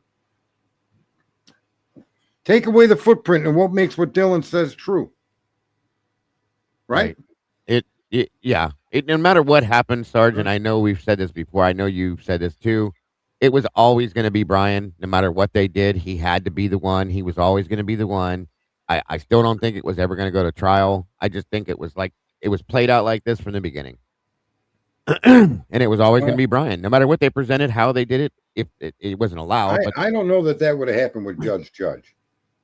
Well, we don't know if it never got far enough, but at some point. Judge did say things that were consistent with what a judge is supposed to. Yes, I agree. That's not proven yet, the prosecution. That's still yet to be proven. Right? Yes, so he at least presented himself more as a judge at that point, put the burden of proof on the prosecution where it belonged, not on the defense to prove they didn't do it. That's not the job of the defense. No. And I'd like to think that he would have stayed that way. When they got to the point that they did with Hippler, where all the shit started to fall out, I hope that, if they'd have stayed there in Latah County, I feel like, hoping that Judge would have stayed the way he was and none of this shit would have happened. And regardless, the jury was tainted. I think they'd have struggled with that. And I just think it was always going to be Brian Koberger. But I'd like to see that Judge would have called things out as they were. And I think that someone in the chat room is saying that Judge called out the name Kopaka, but he did it one time. Kopak. He said Kopak and stopped himself, but yeah. Yeah, and also, remember, that wasn't that far removed from the fact that kid was shot down and killed. It wasn't like he said it 2 years into the case. This was pretty early on, and I think that the Kopaka issue was common knowledge throughout how could it not be in that community? It was. And even that judge wouldn't have been unfamiliar to that incident. I mean, he's part of No. that community and court system, right? Hell, for all we know, Sarge, he could have been reading about it before he started that hearing on something Right. else, and it was just in his mind, and it came out that way. No, You know what I I don't mean? want to suggest that Kopak had nothing to do with this. I don't want to say that either, No, of course, I because get there's it. no evidence to say he did or didn't. But in the context of the wounds, in the context of the crime, it's I guess it's as unlikely as Kohlberger. But I guess if you want to give it an opportunity of being possible, you could say just Right. like Kohlberger. Yeah, I guess. Right? I don't know. Yes, sir. I still think it more points to people that were familiar with the victims than it does I some strangers. absolutely believe that, and listen, we talked about this years ago, but most of the time in cases like this, or any case for that matter, most of the actuality of the truth comes out within days. Like the first couple days of the case, you see it, it's there. Things that are stated are part of the truth, and I'm stuck to the point that Christy herself, Kaylee's mother, stated in the very beginning. And so did Kara, Xana's mother, in her report. She said it, and she said, I truly believe that the person that committed this crime was somebody that was close to that Kaylee knew. Okay, that Hmm. they knew, and I fully have always believed that. I still do, and I believe that everybody in that house knew the people that they were attacked by. I honestly feel that way in some form or another, whether by connection to somebody else or whatever else it was. They knew who they were. And I I go a little I go along with that, except I think based on the evidence that the conclusions being made with weapons, as I've displayed, with Right. multiple perpetrators, as I've pointed out, many others have, the Yeah. evidence supports that, not because we want it to, but because there's no other way to explain the damage, the Sure. wounds, and the multiple fucking weapons and multiple unidentified DNA and hair samples, none tested, none confirmed. It demands that you say more than one person did this. There's just at a Right. minimum six, because you've got 4 unidentified male and you've got 2 hair samples. Yeah. That's six. That's 6 attackers. Not that says nothing about Brian Kohlberger. Not at all.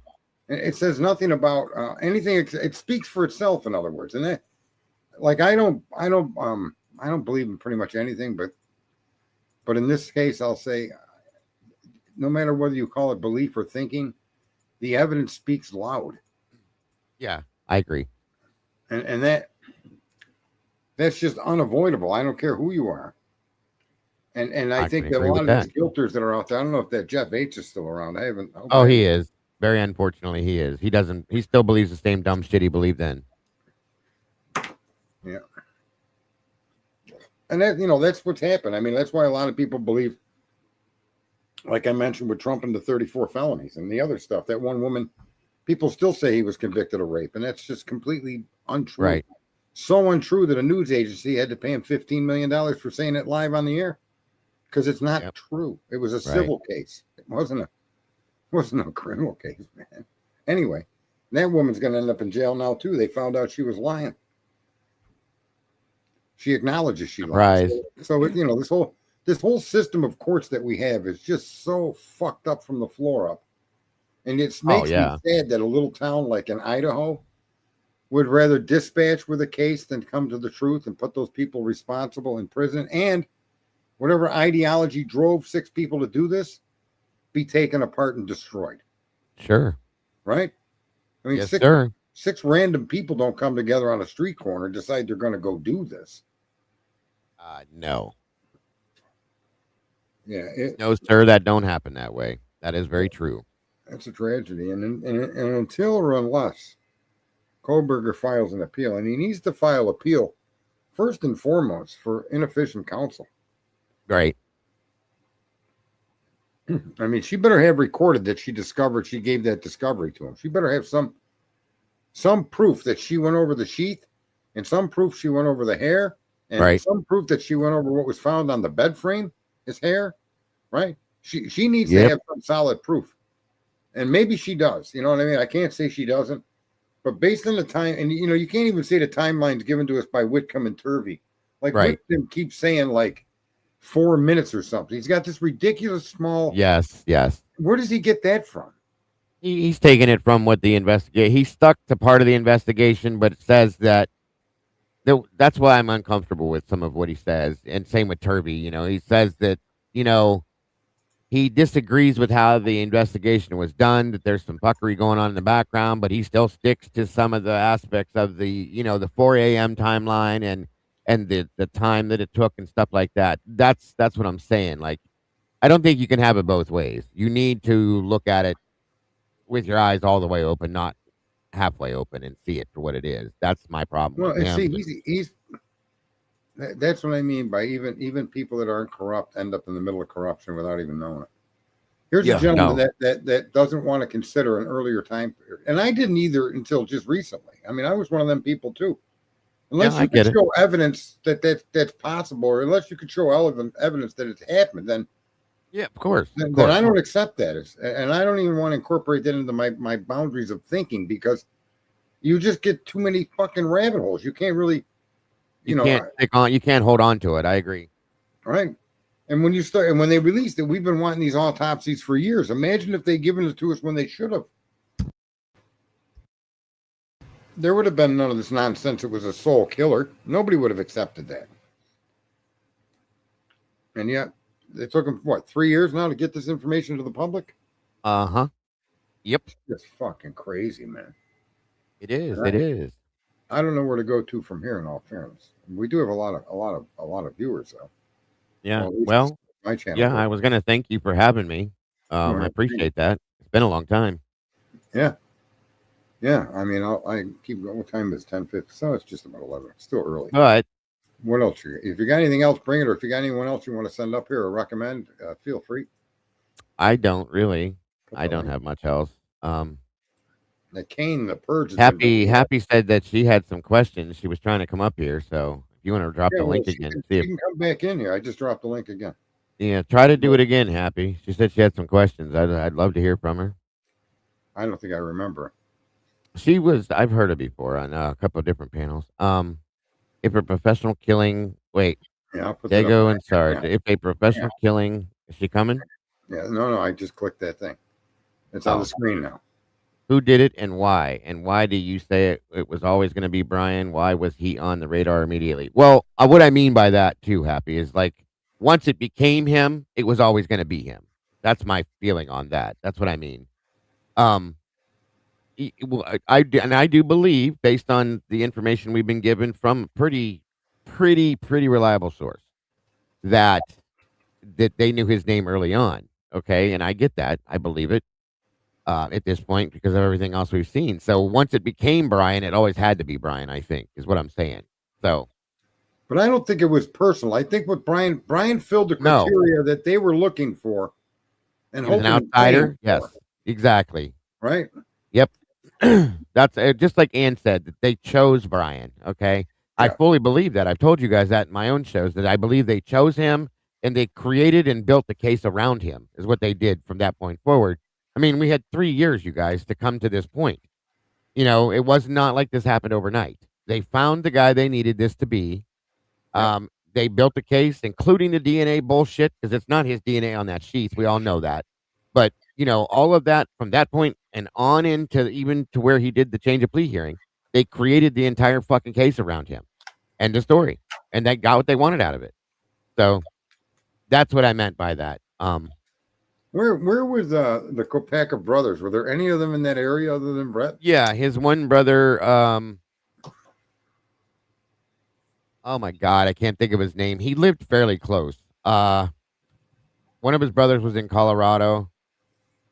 Okay. All right. Yeah, and I swear there was another one that lived fairly close to that The area. reason I'm asking is for Othram to approach one of the brothers, which means not the suspect, obviously. So there had to be No, somebody. right. But that may have also. What date do we know? What date they did that? I don't remember to save my life. Because did it precede the shooting of Kopaka? If It so, could have. Could if have. so, how far before the shooting of Kopaka? Well, here's something else I wondered too, Sarge. Was That would since have you freaked him out if it was his brother, and his brother called him and said, "Hey, they're trying to get my you're right, DNA right, sample." That would have right. sent the PTSD off on a Zachary. That's his brother's name. Thank you, Rox. Yeah. Zachary.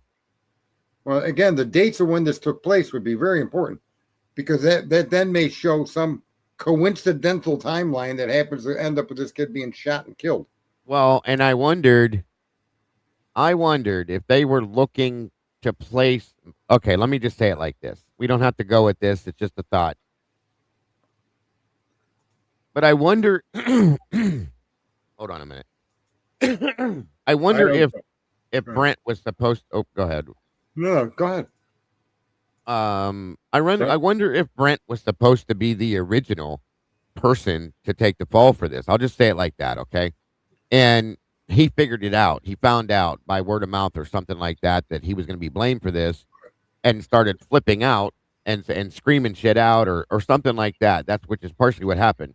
And they took him out so that he couldn't say anything else. I mean, I've always wondered that if that was a possibility. And I know that sounds like a bit of a reach, but so does everything else in this stupid ass case. So Well, I think the timeline may have an impact on it, and Zach had to have been contacted before the shooting.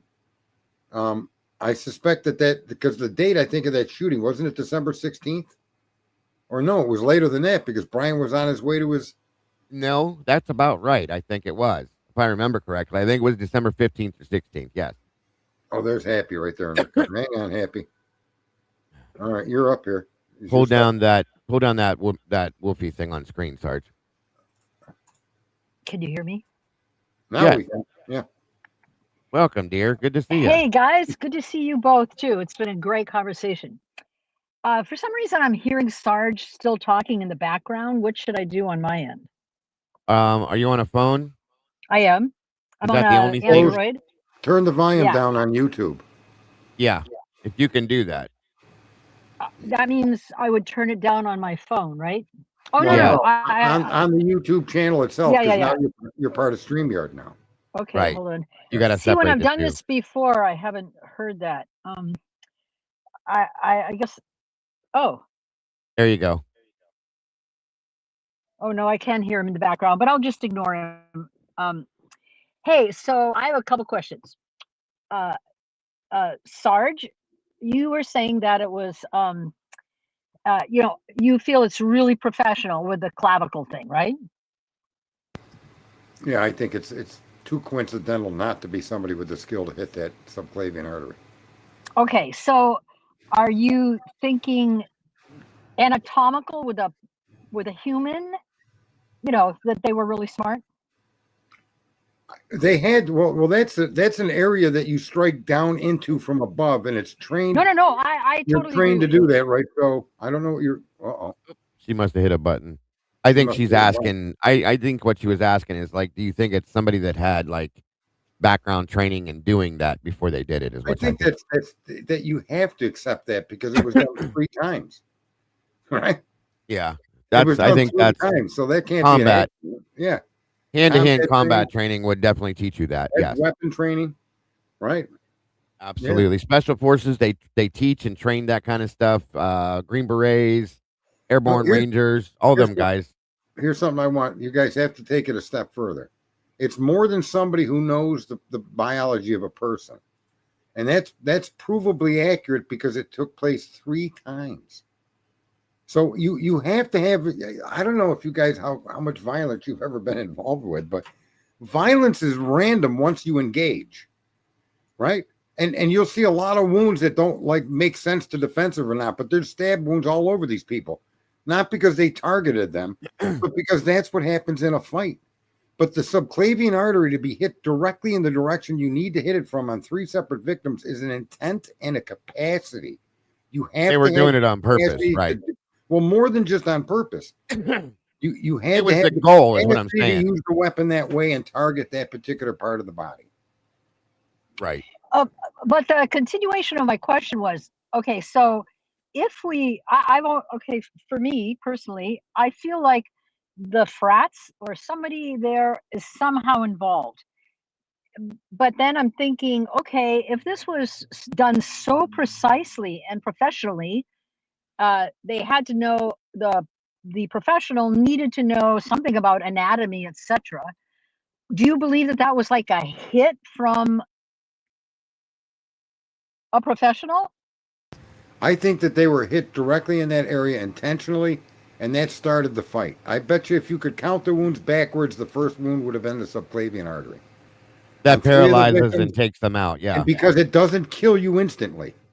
But it'll shut you Right, but the down very person who quickly. did that, were they like a trained They would have to have, yes, they would have to have knowledge and the comfortability wielding that knife, which could also have been someone that's a hunter. Like Right. when we go deer Oh, hunting, we okay. shoot in a certain location to take the deer down, right? Yeah. You don't just point Hunter, at the deer and pull the trigger. You aim for a part that'll kill that deer and instantly shoot it in the heart. even with a knife though, Sarge, hunters, can you move that Miss Kiki thing on the screen? Oh, The hunters even know like certain parts to take a knife to take out a deer to make a kill shot on them. When you gut a deer or other animals and certain things like that, they know exactly where to go with it. So somebody Yeah, that has knife, I lived in Moscow for 20 years. There was a lot of hunting. yeah. there is a lot. right. We A looked lot into of that too. hunting. Yeah, Yes. a lot of hunters that live out there for sure. So But I most guess I'm basic trying people to. don't know. Most basic people aren't aware that that artery has those nerves around it. You're right. It causes the Absolutely. voice to go, right? So yes, somebody had knowledge of this, how they garnered that knowledge and became able to strike that particular wound that way. Just too coincidence to say that Right. just happened in the course of a fight when the fourth Yes. person that fought back didn't receive that wound. Right. Where And was the wound on? It's not on Zana at all. I It's don't think only they on got Kaylee, Maddie, and Ethan. right. And I think it's because Xana was up and moving around. They couldn't get to her in that same aspect. Now, also to understand, like what we were talking about earlier, not only does that cut that person and make them bleed, it causes multiple other things too, Happy, such as the side of the body that they cut it on, that it will Yes. paralyze the arm and it'll cause Yes. massive blood flow into the throat. They'll drown. They can't talk, scream. Cuts It'll the cut nerve to their the voice. Your voice yeah, box all nerves of no that. longer where your mind's thoughts be communicated to sound. Yes, all at one time. But I guess So, I listened to all that and I totally believe you. I guess what I'm trying to get at is so if someone was so precise and knew that, this was obviously somehow, to me, planned ahead of time. of course. And they had to obviously Kaylee was brought back into town. Backstage. And I think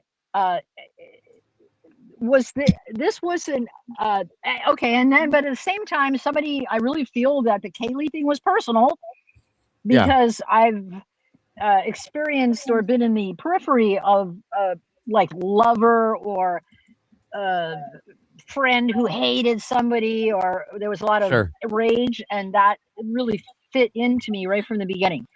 Right. And you, Dago, then said that you believe that he was on the radar right from the beginning, right?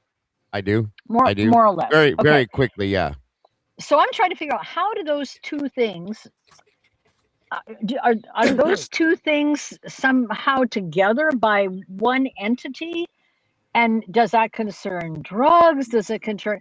I'm just trying to tie that type of, because I believe that there was, to do the clavicle thing, to me, who's been around the hospital and doctors a lot as a chaplain and just seen a lot of stuff, they had to be very skilled at what they did.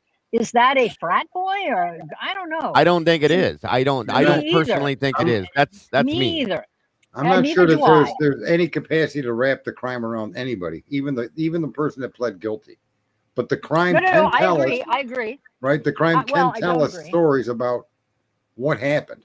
It can even tell you in what order it likely happened. If you really get down to it, there was no need to hit the subclavian artery on Kaylee.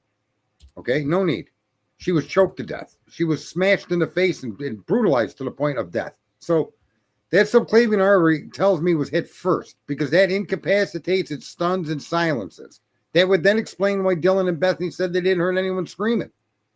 It could. So someone was maybe sent in to do that knew how to do that? I don't know if someone was sent in. That could include, maybe there was an outside interest and it had nothing to do with the community there. I mean, that's what I'm saying. You can't point at who did it, but you can take what happened and then understand it as it shows itself. Like that. Yeah, and by outside, right? I don't know who owned that.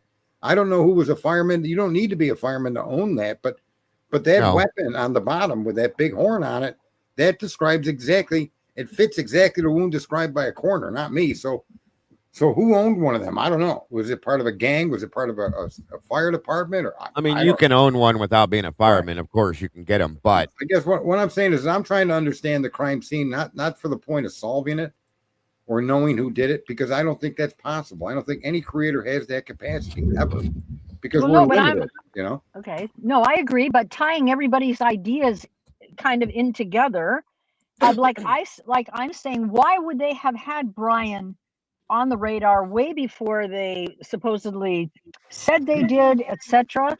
Well, Because I I think don't believe that he was a covert anything. right. No, I That's understand. just I understand. I yeah. just think that it was known. Okay, let me put it this way. Based on certain things that were stated, there were some people that thought Brian was weird at the school that he worked at, okay? I think that's part of it. Autism. Yeah, Okay. I know. Believe me, you don't have to tell me, Happy. I know. Okay. I love Yeah. going at people that try to attack Brian with because and Sarge even knows because Sarge is in that bracket. He knows what I mean. And and I go for people automatically because Brian was bullied, in my opinion, okay, by the people he worked with. And Absolutely. so I think that some of the tip for Brian came from them, from the from WSU. That's part of my opinion. But That's um, possible. you know, I think that Interesting. they were Yeah. like, hey, this guy's he's weird, he's whatever, I so on don't and think so that forth. really, though, coalesced around Koberger. I think what coalesced around Koberger was the fact that when they did the cell tower dump, they came up with a repetitive number, right? Oh. I think that But they they had identified it from the 3,800 cell other tower people, dump. Sarge. Pardon? They had 3,800 other people that had to travel that That same may route be true. day after day. That may be true, but didn't Brian still have an out of town phone number? Yeah. Mm, I think so. Yeah, he had 2 phones. Yeah. Yeah, he got one before he good moved point. there. Yeah. Yeah, there had to Good be point. something in that download that triggered that. And then when they went for further information, they focused in on that phone number and then realized that phone number connected to that tower 23 times. And that's what I think sent them off on this frenzy to focus on Koberger. He became the perfect suspect. Could be. But Out of going town, back and forth, unaffiliated. Go ahead. hundreds of other peoples would have. But Well, they would have maybe been in not- the community. They would have been in the community. And I think if you would attract the community people down, that may be in where the actual crime took place with somebody or people local to the community. It seems that really, I can't say who, but it really doesn't seem to be any other way. This can't be random. This can't be. Oh no! I believe it was the community. But I'm saying, his cell phone 23 times. Crap! When I lived there, and No, it wasn't. I agree with you, but you're a different phone number, and you happen to own a white car now, and you became the perfect model for. Okay, I got right. You became all of a sudden you're the average. You're Aunt Jemima now. That's who you are. Yeah. And I love syrup, so I love that. on. I'm so sad they took her off. That bottle was the best bottle. When you bought syrup, I agree. You had to look for her. I Right? agree. They still make I it. It agree. just doesn't have her on it now. Yeah, it's bullshit. They sued. I Yeah. hope they got some settlement from that. She's I been agree on with that you. bottle since that syrup came out.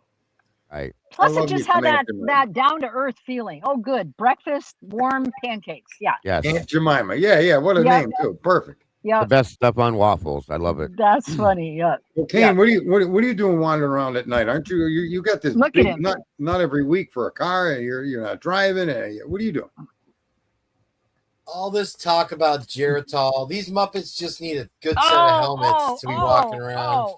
Geritol. Look at the guy's Katie. 57 years old, and he acts like around, he doesn't use Geritol, but Exactly. yeah. Hey, Kane. Hi, Happy House. Tell him Well, what you're happened just when all you- over the place today. The poor Kane mistook preparation H for lotion when he was young, and it had adverse effects throughout the entire life. Oh my God. Sarge, you got me on that one. Yeah. But I just upped the electric vehicle, and first of all, Walmart. These electric vehicles are no blast. I'm telling you, Walmart wants you attached your card to the Walmart app to be able to charge the car, and I'm like, what? I took the nozzle out after trying No. for 20 minutes sitting there in the heat. Like, it would have been nice to just plug it in, walk in, buy my coffee, get milk, diddle around, come back out, and it's charged. I got to drive all the way across the street to Thornton's. Thankfully, it was, catty corner across one of our major highways, right? And I go over there, and they put a $35 pre put it in your butt charge. And I'm like, okay, because I look at my balance, I'm like, damn, because I'm just clawing my way back up, and you see it goes from 150 to to 75, you're like, holy crap, what are they doing? Yeah. And so I'm like, wow, okay. And so yeah. And then it takes an hour on the fast charge to get to about 80% of a charge, but it was only $10. I will grant it that. So as far as getting this car to be worth, now I'm about to get on the phone with Hertz. I know I've been on doing the shows and diddle daddling all day, but they gave me a car. It wasn't washed. I had to, it hasn't been vacuumed in like 10 years. It's full of dust. It smells like somebody vomited in there at least once. You know, they tried a little Febreze, didn't work. I even Lysol it. So, they charge you $250 to clean these things up. I'm like, I'm just going to call and be like, look, on my next rental, take $100 off for the cleaning. And here's the real kicker. I go and I'm like, you got to watch these Jap cars or whatever. It's a Chevy Bolt. And I cannot for the life Japanese. of me why they did it. Maybe it was imported. Mitsubishi motor. That's okay. Well, that explains it. They don't give you a spare tire. So this car did not have a spare tire. It literally had a styrofoam insert. Where and I'm doing this for like I'm gonna get stuck in the middle of Timbuktu trying to do deliveries with no spare tire. I mean, even the freaking AAA guy can't help you. Is that me? Did I spring it? That's always you. What is it with you? Oh, I think now listen, we came in here to hear the woes of Koberger, not Kane. Well, Sarge, I know you weren't paying attention last night, but we pretty much wrapped it all into a nice. Why? Hold on, let me get my harmonica. You better get your helmet on and stop looking into that. Oh my God. Over there, Sarge. So yeah, double J. Their feet could have been out in front of them. They could have been sitting in the L shape, not with their feet under them. Did your oxygen tank spring a leak, Sarge? Ooh, bada bing. No, that was my.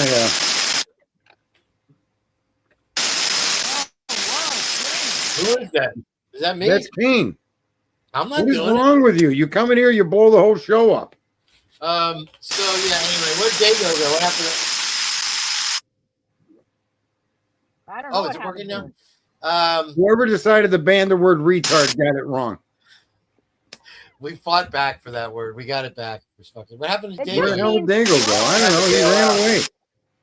Kane, you scared him off with all the static. You blew him right out of the stream. I don't know what this static's all about. I'm trying to make burgers and put helmets on the right people.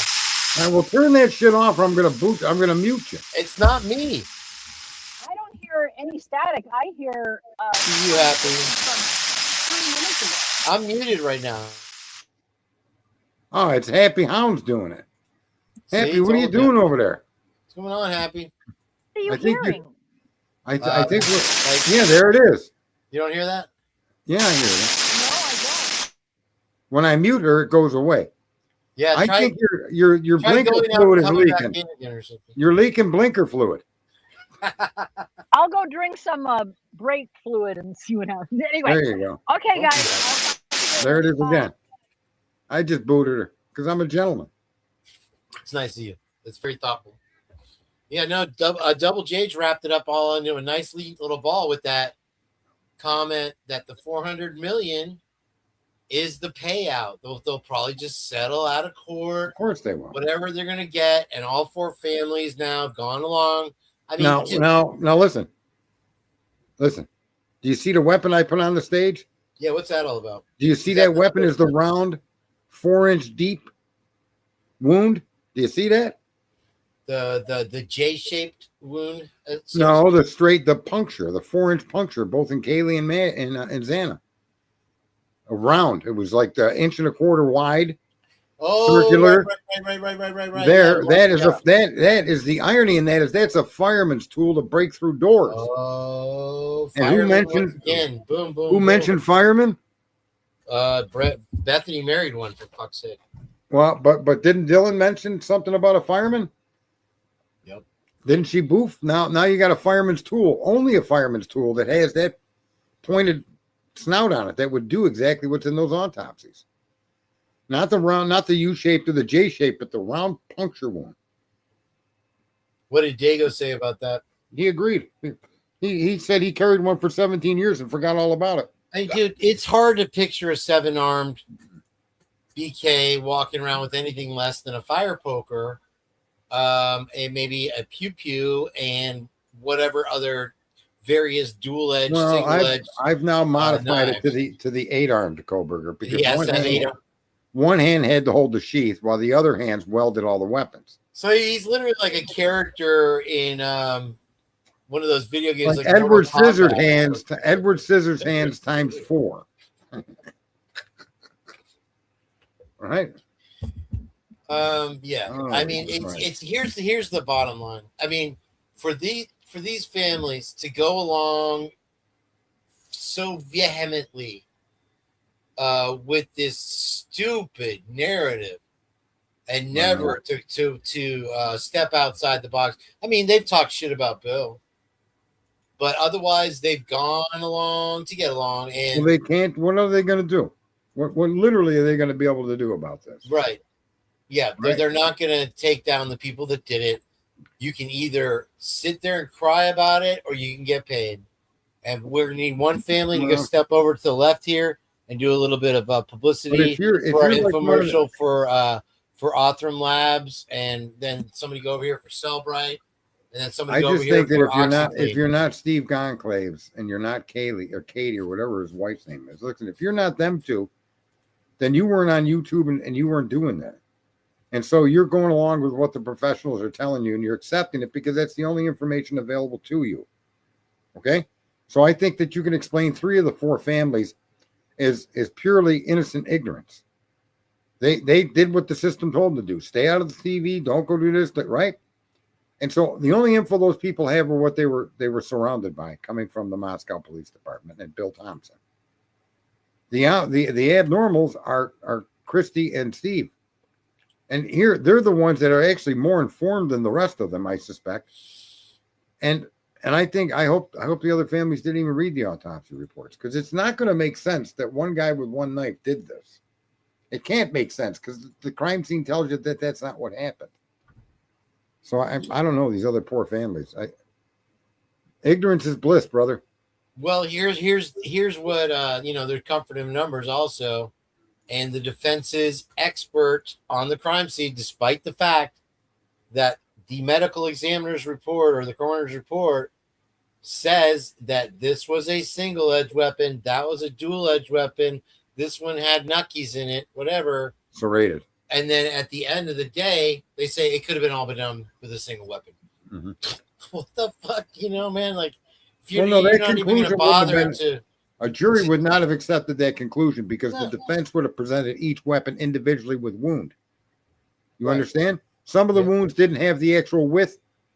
And when I say width, the blade might be 5/8 of an inch thick, but width of the blade itself from side to side. That doesn't all match a K-bar. The thickness of the K-bar isn't matched by all those wounds. The depth of the wounds aren't matched. The shape of the wounds aren't matched. Okay, to say that it wasn't used, it can't be said either. But what must be said is multiple weapons were used, which tells you that there was multiple attackers.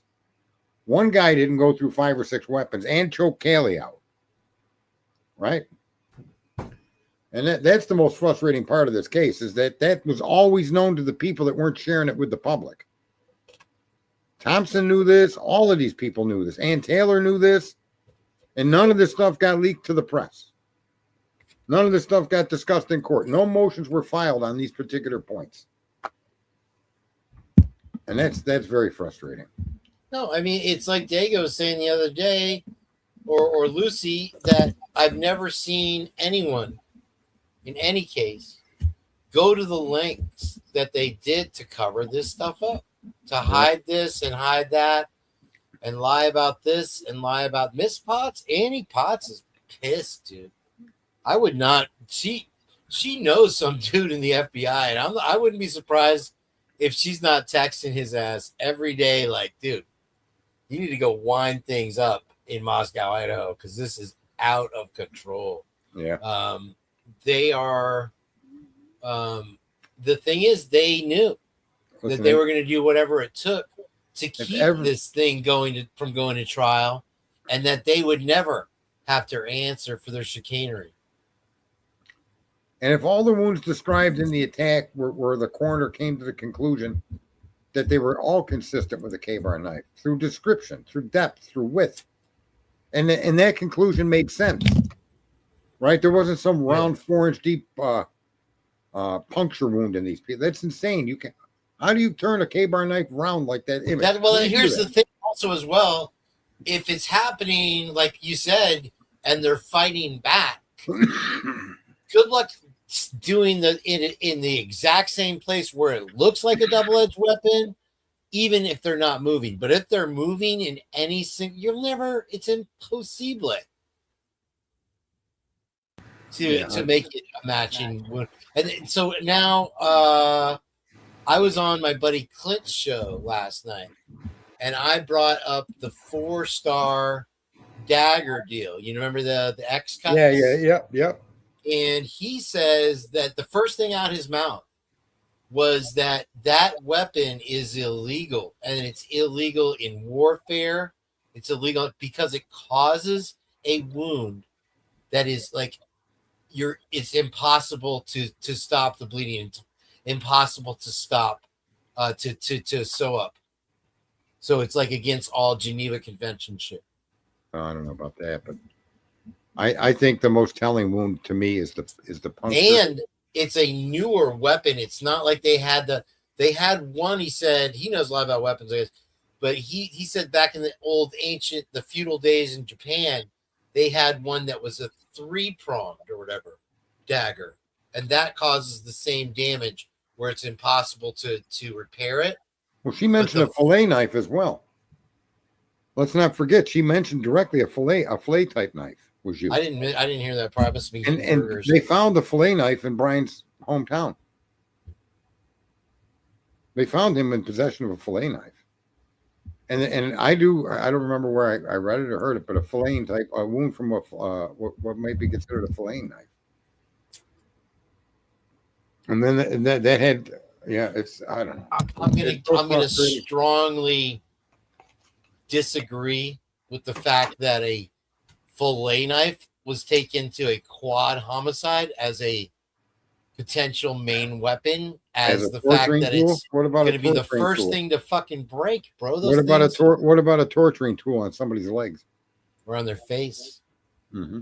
Hopefully, you could fillet it better. Ooh, you might. Yeah, I mean, one of the 6 weapons, bro. Put it in the toolbox and let Grandpa carry that off to war with him. Yeah, this guy must have had he must have had a private butler that specialized in murder weapons.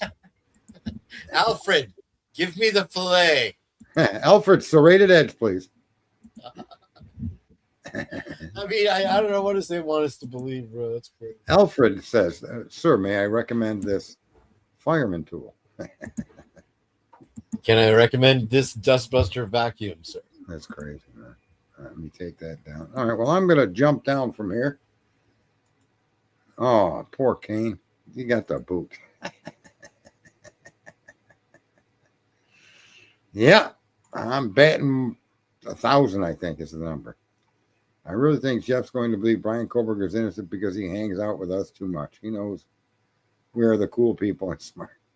Yeah, I don't care what that guy I don't like because he's just I don't know. I never liked him from the first time I talked to him. You can't, when someone believes something, you got to just kind of let them go. And yeah, Kane, go live if you're still out there. How dare you, sir? Open up a stream. Everybody will jump over there. There's 300 people in mine. You could expect at least, 10 or 15 of them will join yours. Open up a stream, Kane. Get in there and then put the link. Go open it up and put the link in here. Come on. Let's go there, Kane. Got 297 people in here now. So I'm going to sum up the show for those of you that are still here. And then I was able to present what appears to be a weapon that would provide the puncture wound and the dimensions that are described in the autopsy for Kaylee and Xana. Okay, it's that rounded weapon point, a pointed rounded object that you see off the end of that fireman tool. The other point that I made is that I've made over and over again is that there were 6 perpetrators because the evidence says there was, not me. I'm not saying there was. The evidence is telling us there is 6 perpetrators. The timeline, the cleanup, and all of the other chaos we're aware of points directly to multiple perpetrators involved in the crime of the taking of those 4 beautiful people's lives. Not one measly, weaselly, autistic, motor control issued dude that talks to his mother more than any of us in all of our lives combined. And I grant that's a wonderful thing that a mom and a son are that close, especially a son that is a little bit awkward and a little different, that he was given that kind of attention and love. I think that's a good thing. And in all fairness, and I'm going to say this, I think that the Kohberger family was a better support system and a better family to their children than Steve and Katie Gonclaves were to their own. And I think they have a hell of a fucking arrogant fucking point of view that they're in some way superior or better than that Kohberger family. And I think they need to get off their high fucking horse and look at these facts and start questioning what they think they know. Because for him to sit out there and tell us that we're stupid, that we're uneducated, okay, he can go fuck himself, which he probably does often with that fucking crooked head of his. All right, someone needs to help him pull his head out of his ass, read the data, understand the data, and ask questions, because that's what a good parent does. A good parent doesn't attack the people that are looking for an honest answer, for an honest conclusion to the loss of his child's life. And that's what's happening out here. This isn't people, I'm not making any money. Fuck, I've spent more money out here than I'm ever going to make because I don't want your money. I don't want anybody's money. I got enough of my own fucking money. Okay, and that's the end of that when it comes to that position. He's going to claim they're out here clicking. Not me. I'm willing to put up thousands and thousands of dollars to help hire an attorney for Brian Kohberger. I don't hear anyone else out here saying that. And I'm just saying, bring it. And I really think that Steve, you need to go sit down and shut the fuck up. Go get a hobby, go to work, do something. But stay away from this unless you're going to ask the hard questions. But if you're going to believe in some fictitious fucking video of a car that has most likely as much to do with your poor daughter's death as the moon did on that night, you're going to depend on this nonsense, some of the most microscopic piece of data, and ignore all the other male DNA and the hair. Well, there's something wrong with you, Steve. Something seriously wrong with you. And you need to snap the fuck out of it, boy. All right, folks, I'm jumping down. Don't forget to join Kane. Is his link in here? Did anybody post his link? Where's Kane's link? Come on, let's get the link for Kane up here so people got an easy jump from here to there. Bring it, Kane. Post your damn link, boy. I need your mod. Put it in the back room. Come in the studio. Do something. Is there a moderator here that can help Kane? Because we know lately Kane has not been wearing his helmet. He's probably banged his head around a little bit. Somebody give Kane a hand. Kane, jump into my studio and put it in there. I don't know where his damn stream is. I can't do it. I'm going to try to open up a YouTube channel and see if he comes up. The Perch, Matt Morse, Pissy Pajamas, Truth and Transparency, Watching the World, LV Nation. I don't know where he is. I have no idea. Is Lana running? I think Lana might be up. Harsh Reality keeps coming up. Sure, I have mods. I don't have any mods in here. Make me a mod. All right, Leah, I'll make you a mod. Here. Add as moderator. Here we go. All right. Standard moderator. Save. Go for it there, Leah. Come on, Purge boy. Trying to help you, Purge. There he is. I got the Purge. Where's the video? Notify me. I just want to go into the channel. There he is. I see him. Purge, I'm doing your work for you, but why am I not surprised?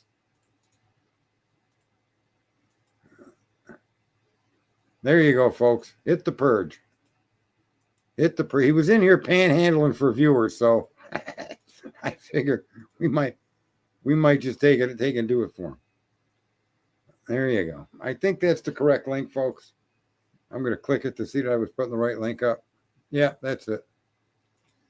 There you go. He's got that ass hat on and everything. He's ready to go, man. All right, folks. Look, thanks for coming in. I hope I filled in a little bit of your Sunday night. I hope the information I provided to you is as convincing as I am convinced that it holds water. So everyone, be good. You have yourselves a good night. We'll talk to you again.